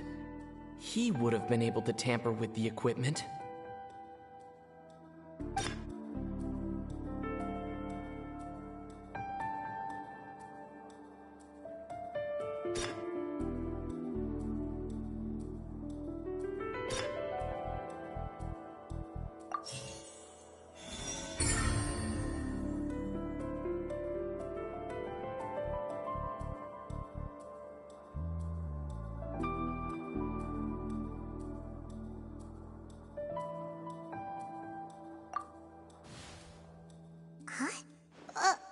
That can't be right.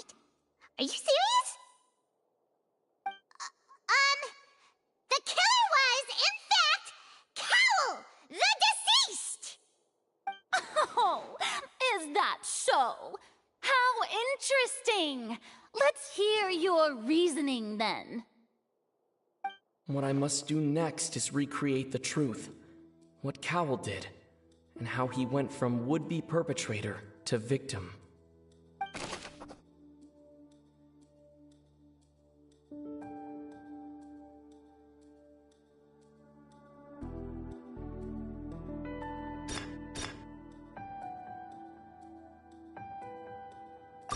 No one entered or left the Opera House through its entrances. So where would the criminal have wanted to take Halsey? The sound we heard may have come from a clash between the missing Halsey and the criminal. Linny was not in the tunnel at that moment, which gave our criminal ample time.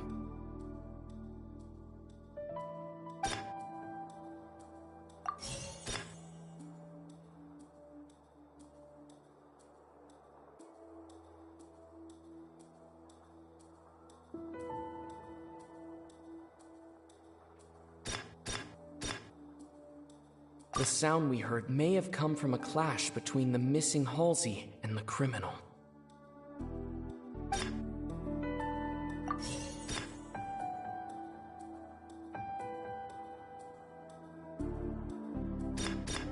The deceased's name is Cowell, Linny's assistant. He would have been able to tamper with the equipment.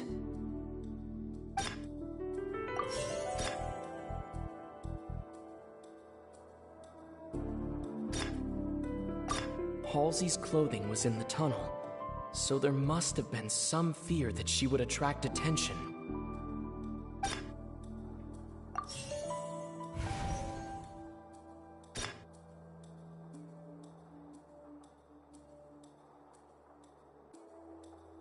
No one entered or left the Opera House through its entrances, so where would the criminal have wanted to take Halsey? It would have been tough for both people to fit into that vent. They would likely have bumped into Linny as well.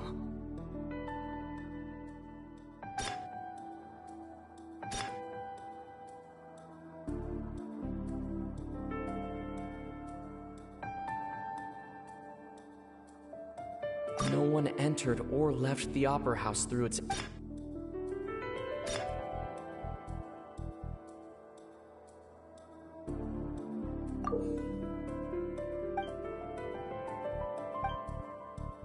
It would have been tough for both people to fit into that vent. They would likely have bumped into Linny as well.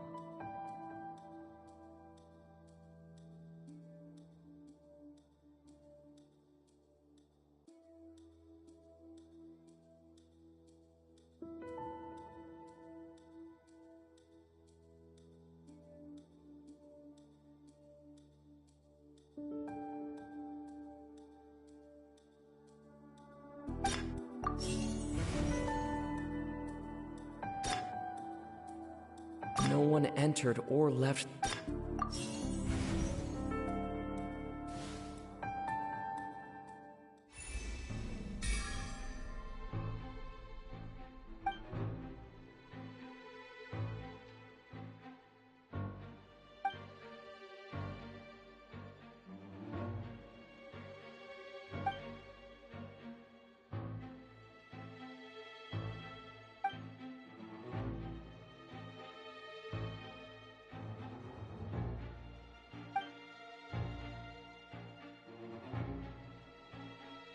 What's wrong, Traveler?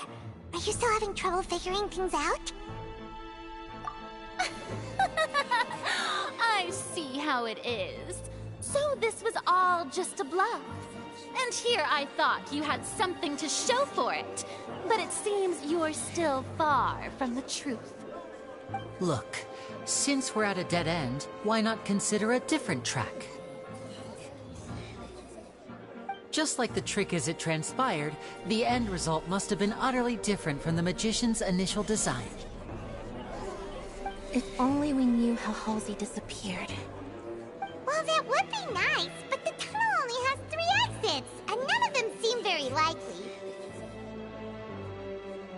And it's not like this is a magic trick where you can just make a real live person disappear. You know, like you did from that water tank, Lynette.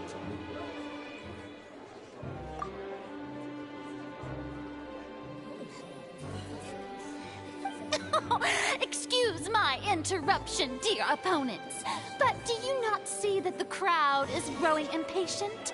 There is no greater sin in this opera house than an awkward delay in the performance.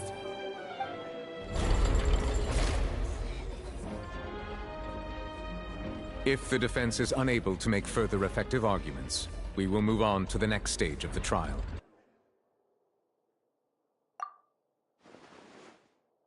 Linny was not in the tunnel at that moment, which gave our criminal ample time. The sound we heard may have come from a clash between the missing Halsey and the criminal. The deceased's name is Cowell, Linny's assistant. He would have been able to tamper with the equipment.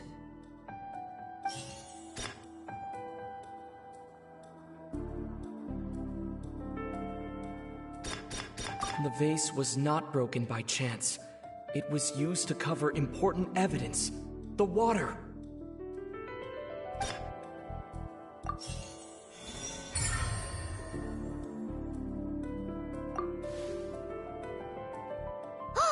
Paimon gets it! It all comes together if Halsey disappeared instead of being kidnapped. Lynette escaped from the water tank, vanishing gradually and leaving only clothes behind. If there's a similar method where a person could be transformed into water... Oh, just a moment, please. I do hope you know how preposterous you sound at the moment. How could a person ever be transformed into water? This is reality we're talking about here, not some magic trick. Must we really? I should think that of anyone. Your friend Linny already knows this truth very well. Magic tricks are ultimately just illusions and misdirection. But Halsey's disappearance is very real. We're talking about two completely different things. Even so, I trust the Traveler's judgment. The truth must be out there somewhere. Perhaps some new line of reasoning may open if we try to gather all the focal points that don't make sense. Since Cal was the deceased, we haven't placed much attention on him. But given that we aren't making much progress with the case, it wouldn't hurt to have a look at his belongings, would it? People really do come up with all sorts of harebrained schemes when at the end of their rope. The way I see it, your suggestion that we broaden the scope of our investigation is nothing but a tactic for stalling the trial. Nevertheless, I believe that this is a reasonable request on the part of an attorney. Since the trial does indeed appear to be at an impasse, I believe that additional evidence may help us make more progress. Guards, please step into the lounge and examine the personal effects of the deceased, Cowell.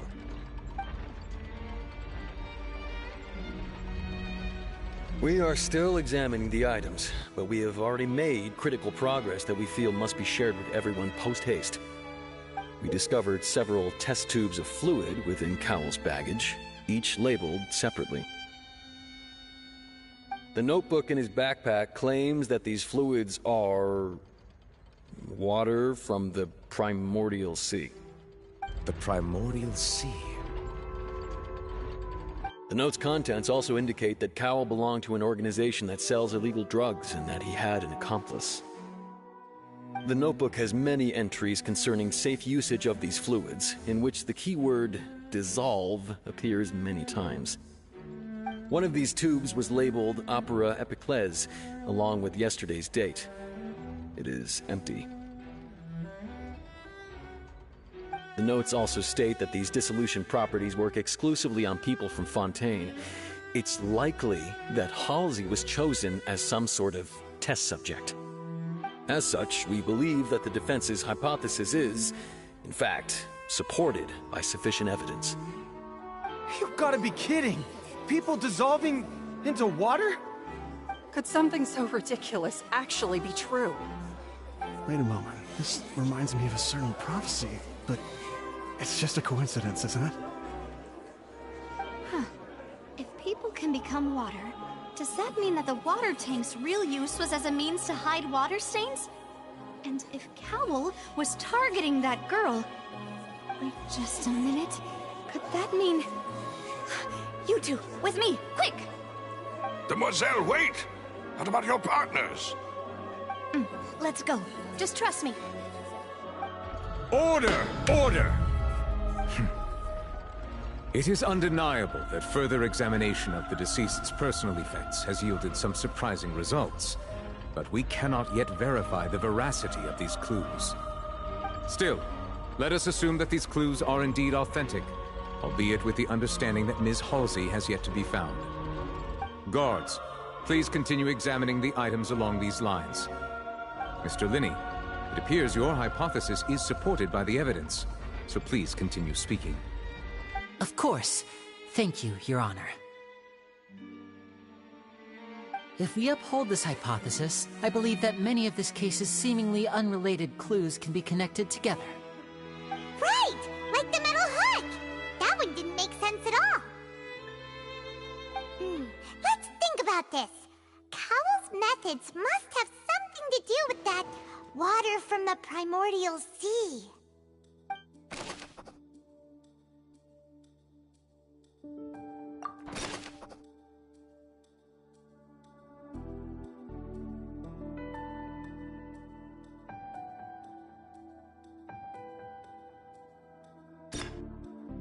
The deceased's name is Cowell.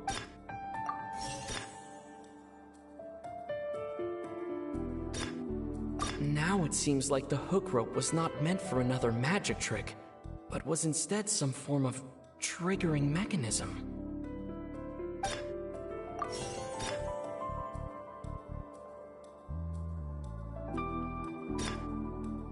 The water from the primordial sea should already have been prepped before Halsey entered the magic box.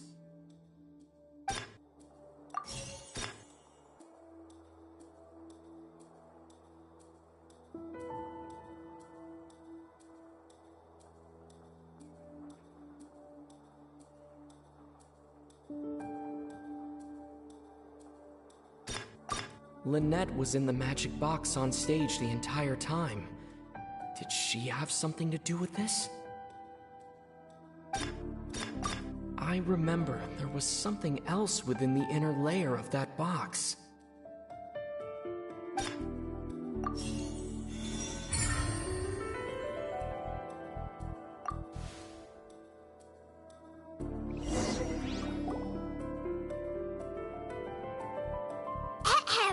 It's Ace Detective Paimon's time to shine again! In the original plan, Cowell would tamper with the water tank rope and the number selector securing his target. When the magic box containing Halsey was lowered, the metal hook would retract gradually and pierce the balloon at the top of the box. When the balloon attached to the box popped, the water from the primordial seed inside it would pour down and dissolve Halsey. Afterward, Cowell would enter the tunnel and break the flower vase to conceal the water inside the tunnel, with the remaining evidence being covered up by the water tank on stage. But he encountered something unexpected in the tunnel and wound up being fatally hit by the same water tank he meant to use to cover his tracks. Huh. That does make sense. That actually links together a lot of the more confusing pieces of evidence.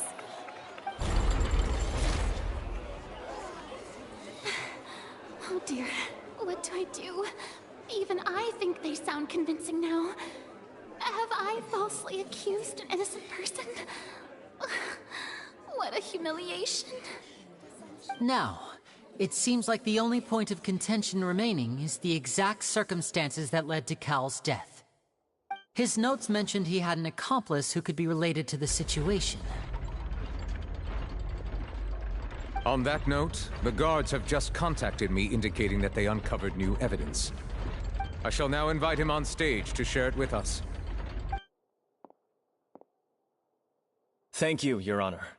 We were just inspecting the luggage of the other people involved in this case. And we found an identical sample of the water from the primordial sea among Linny's personal effects. What? That can't be. Oh, I see. Well, how wonderfully comedic. to have your own counterattack only to come back and wound you. Does this not clear all doubt? My dear citizens, my loyal audience, allow me to present my reasoning and bring this performance to a swift close.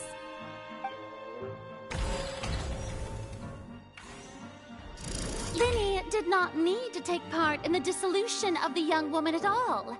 Indeed, he did leave the scene via the vent. Having made modifications to the props beforehand, his accomplice Cowell then caused Halsey to vanish using the water from the primordial sea. But upon his return, in cruel avarice, Linny desired sole credit and prepared to do away with his partner in crime. Ultimately, he knocked Cowell out, and the tool meant to cover the crime up also became a murder weapon.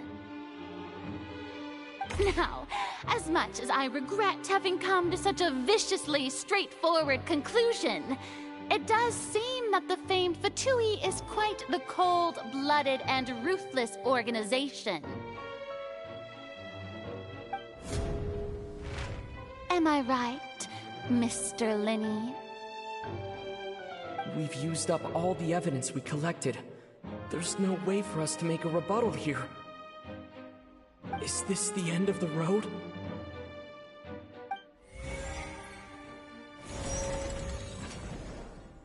Oh no! Paimon can't think of anything either. It doesn't look like there's any way around this. Seems using the water as new evidence was too good a move.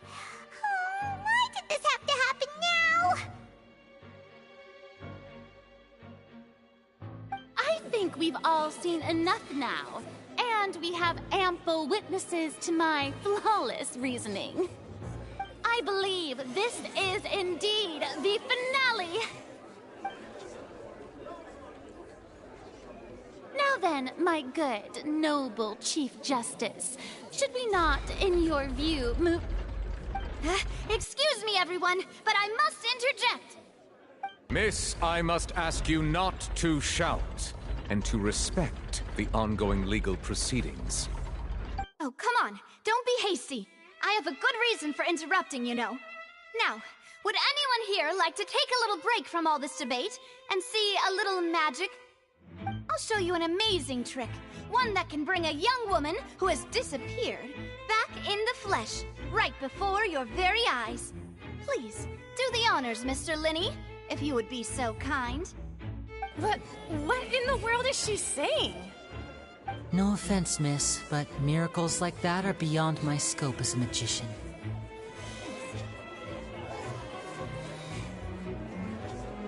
Come on now, don't be silly. Magic is all about misdirection, isn't it?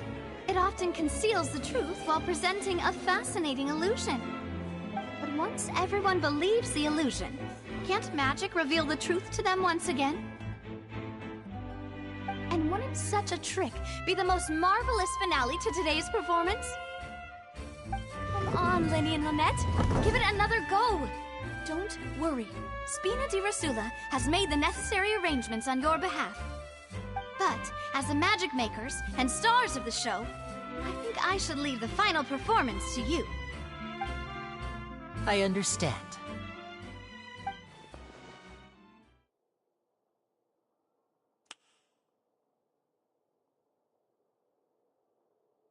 And voila!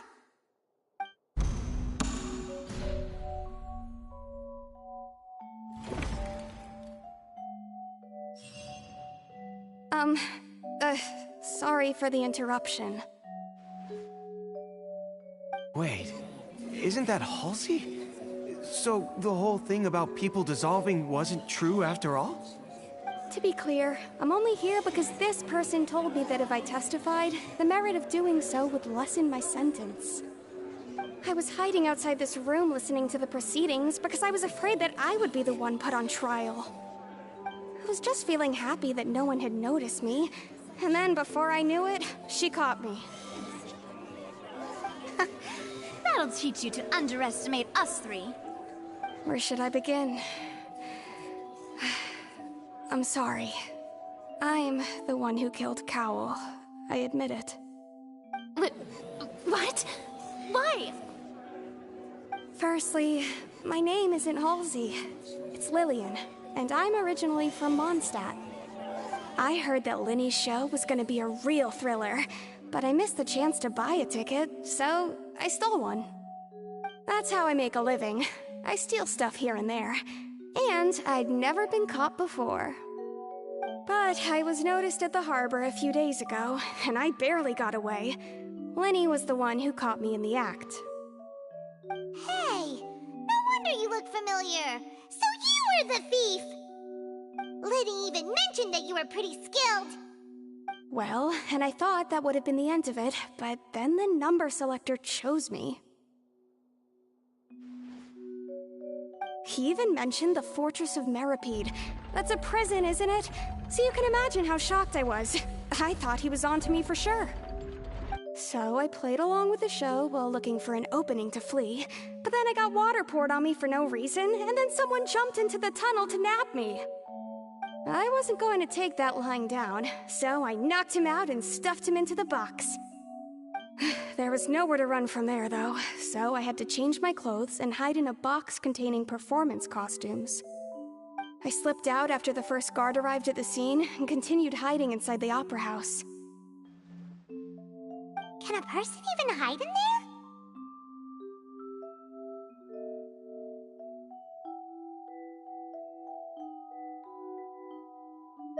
But I swear I didn't know that the water tank would fall down. Really, I swear it. Had I known that, I wouldn't have put him in the magic box. I may be a thief, but I'm no killer. Well, that makes everything pretty clear now, doesn't it? This time, we need to tell the entire story from Lily-Ann's perspective.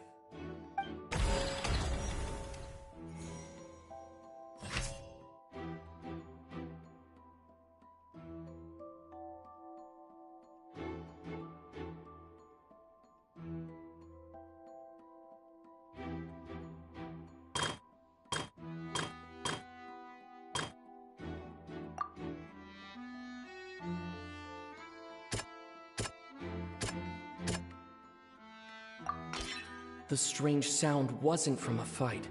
It was Lily-Ann's attempt to break out when she was frightened.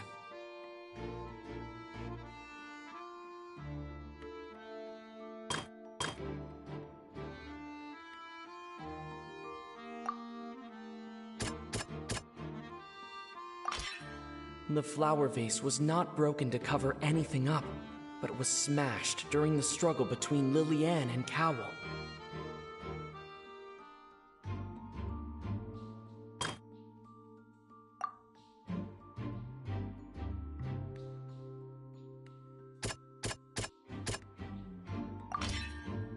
Lily-Ann was afraid that she would be recognized if she left, so she changed clothes and hid, biding her time.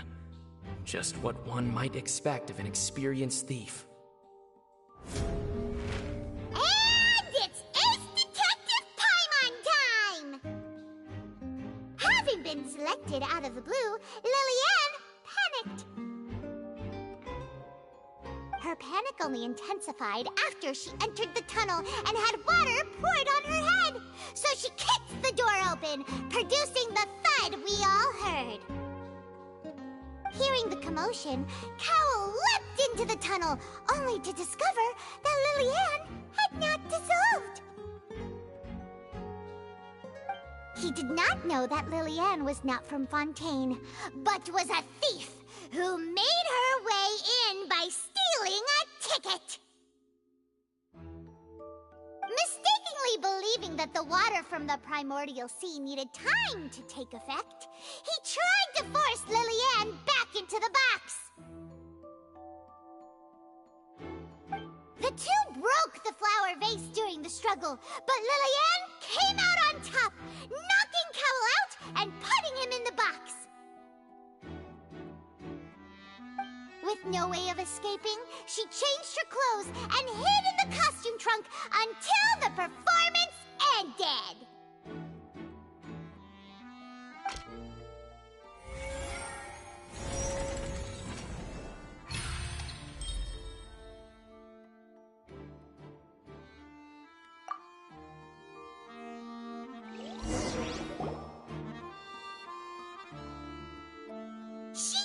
That she would have to go through guard inspection if she tried to leave afterward.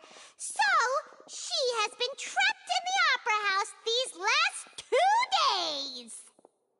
She had already become desperately hungry by the time we were chatting over macarons. So, she swiped 2 of them right under our noses. Talk about a sneaky thief. At this point, all the events that happened in the tunnel have now come to light! Ah, so that's the whole story. Bravo! Bravo! Now then, Lady Farina, do you wish to speak against the defense's statements? Please answer the question, Lady Farina. Also, if I may add, the trial has not yet ended. As such, I request that the prosecution not leave the room before the proceedings have concluded.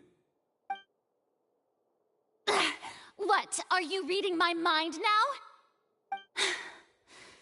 No, I have no further arguments. I admit defeat. But really, could you at least have left me with some dignity? Wow, look at that! She's like a deflated balloon now! If there are no objections, then as the Chief Justice of Fontaine, I shall once again repeat the full sequence of events. The actual perpetrator of the serial disappearances, Cowell, selected his next victim from the audience reservation list. With some modifications to the selector, he could ensure that the pre-selected young woman would be chosen. To cover up any evidence while committing the deed, Cowell thought of allowing the water tank to fall, which would conceal the water left behind after the young woman was dissolved. He also tampered with the rope suspending the water tank, using the fireworks at the end of the performance to cause the tank to drop and hide the watermarks. He poured the water from the primordial sea into a balloon during the preparation of the magic box and stuck it to the box's lid. Finally, he passed the prepared hook on a rope through the gap in the magic box's door when bringing the young woman to said box. When the magic trick officially began, the box containing the woman was lowered into the tunnel, tightening the hook rope and bursting the balloon containing the water. If all had gone to plan, the young woman would be dissolved at this time. However, Liliane was not from Fontaine and thus fled the box with a loud noise. Realizing that there was trouble, Cowell entered the tunnel and met Liliane. Thinking that the waters had not yet taken effect, he decided to proceed. However, his opponent was more capable than he thought, and he was overcome, knocked unconscious, and placed into the magic box, and thus became his own final victim. Liliane, according to her own statements, then changed clothes and hid until the performance ended, before hiding in other parts of the opera house. As for Linny, he was in the underground structures within the opera house, and was thus ignorant of these happenings. From this reconstruction of events, we can conclude that Linny, the accused, is in fact innocent. While there is much in Linny and Liliane's conduct that should still be investigated separately, this case, at least, can be handed over to the Oratrice to make the final decision.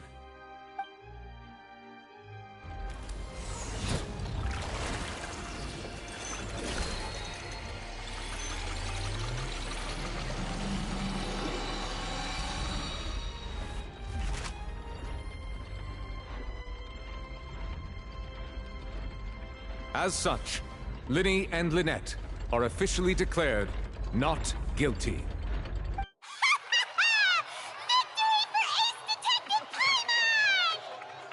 Great work, partners. Thank you all. Thank you so much. Next, I think we deserve an explanation, Guard Vaughn. How did you find the water from the primordial sea in Linny's baggage? Right! Your discovery caused me to make a serious mistake, you know. Or was that not a discovery, but false evidence that you dared to bring before this court? I suspect that the accomplice mentioned in Cowell's notes was not Linny, but you, yes?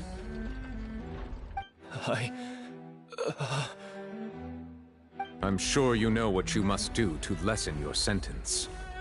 Speak quickly! Unless you want to earn yourself a one-way ticket to Coupon Town. I was just following orders. We were supposed to place blame for the serial disappearances onto Linny, and thus cause suspicion to fall on the Fatui. The higher-ups said this was the best opportunity to do so.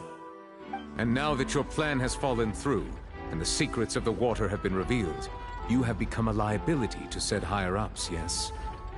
Therefore, you would be wise to tell everything you know, and seek the protection of the guards. Yes, I'll tell you everything I know. Our boss discovered that the water can cause people to dissolve. It can also be made into a potion, which when extremely diluted, can cause people to experience unforgettable exhilaration. We've been in this business for a while now, and have made decent more off it. The disappearances were also the boss's idea. I mean, this is the boss we're talking about. The...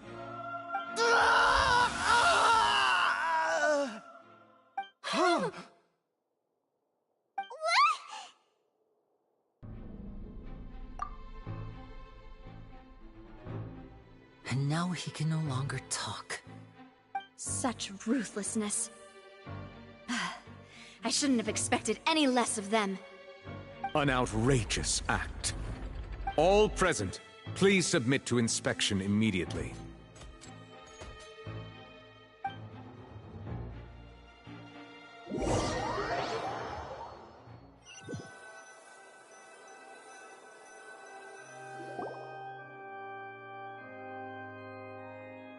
So, we're just going back now?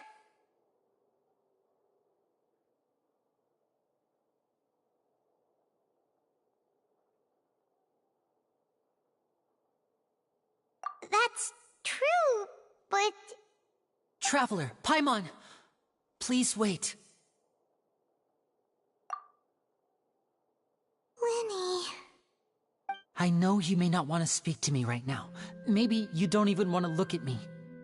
But still, let me thank you again for defending me to the end, even after you learned that I'm a member of the Fatui.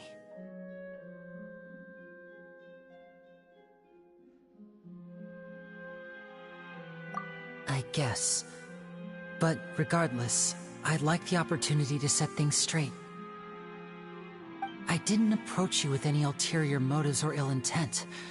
I've spoken to you as myself, just plain Linny this entire time. As for why I'm a Fatus, it's because the goals of the House of the Hearth align with those of an orphan like me. That's all. That was how Father, who you might know as the Knave, approached recruiting us back then too. The Knave? The one who controls the House of the Hearth? She's your father? That's right. And since we're here, I was wondering, would you mind hearing a story? It's about my past. Back when our parents first died, Lynette and I were left wandering the streets. To survive, I took to surreptitiously observing an older street performer who did magic. It took me several days to figure out how he pulled off his amazing tricks. I took my sister through several streets until we found a crowded corner, and we began to perform magic tricks there. To my surprise, we proved to be pretty popular, and we could at least stop worrying about where our next meal would come from for a time. But I didn't want my sister to remain a street rat together with me forever. Before long, an aristocrat came to me and claimed that he wished to take us in after watching my performances. So you went from orphans to nobility just like that? That was how we felt at first too. As if fate was on our side and we could say goodbye to those painful days.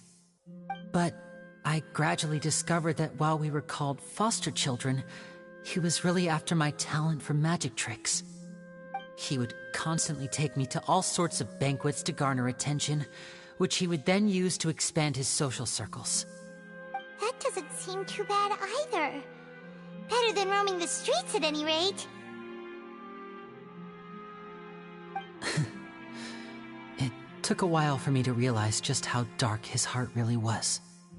After one particular performance at a banquet, I discovered that Lynette was not on the same return vehicle as me. I waited a long time after we returned home, but she did not come back. I went to that noble's bedroom and asked him about her whereabouts. The answer he gave me was, she caught the eye of the most eminent person at the banquet, so I sent her over as a gift. I mean, you'll be able to perform your magic regardless of who your assistant is, yes?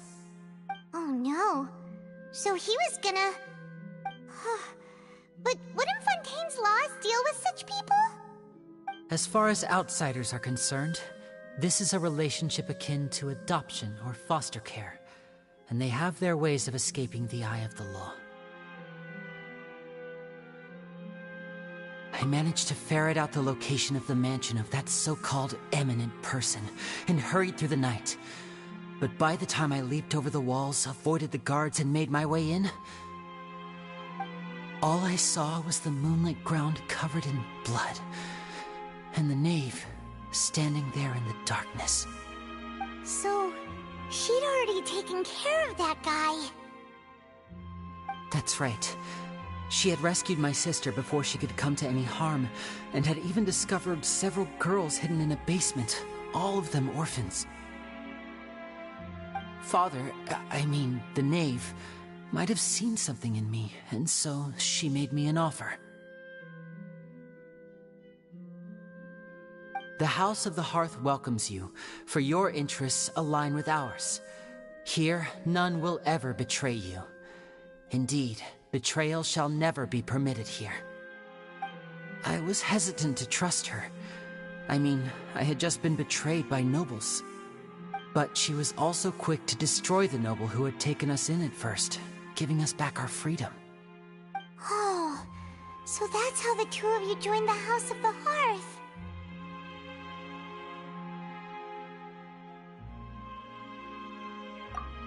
She has her own plans. She has gained permission from the Tsaritsa to first use the Gnosis' power when she obtains it. She plans to use it to find a way to break the prophecy and save Fontaine. So, she believes in that prophecy too? That's right. The whole House of the Hearth is currently working to combat that crisis. Today's case has also proven that people from Fontaine can indeed dissolve into some sort of water, thus further supporting the prophecy. All of us house members here, Lady Arlecchino herself included, are from Fontaine. We won't give up on defending our homeland. To us orphans, the only connection we have left to this world, apart from our family, is our homeland. So, from small deeds like distributing magic pockets to huge schemes like stealing a Gnosis, everything is aimed at dealing with that prophecy. It's all right. I understand. The only thing I can do is relate all this to you. I just hope you can understand that even as a member of the House, I have never stopped making my own decisions, and that I believe what I'm doing is right. If you should need anything at all in the future, feel free to find me. I will do my best to help you, as plain Linny.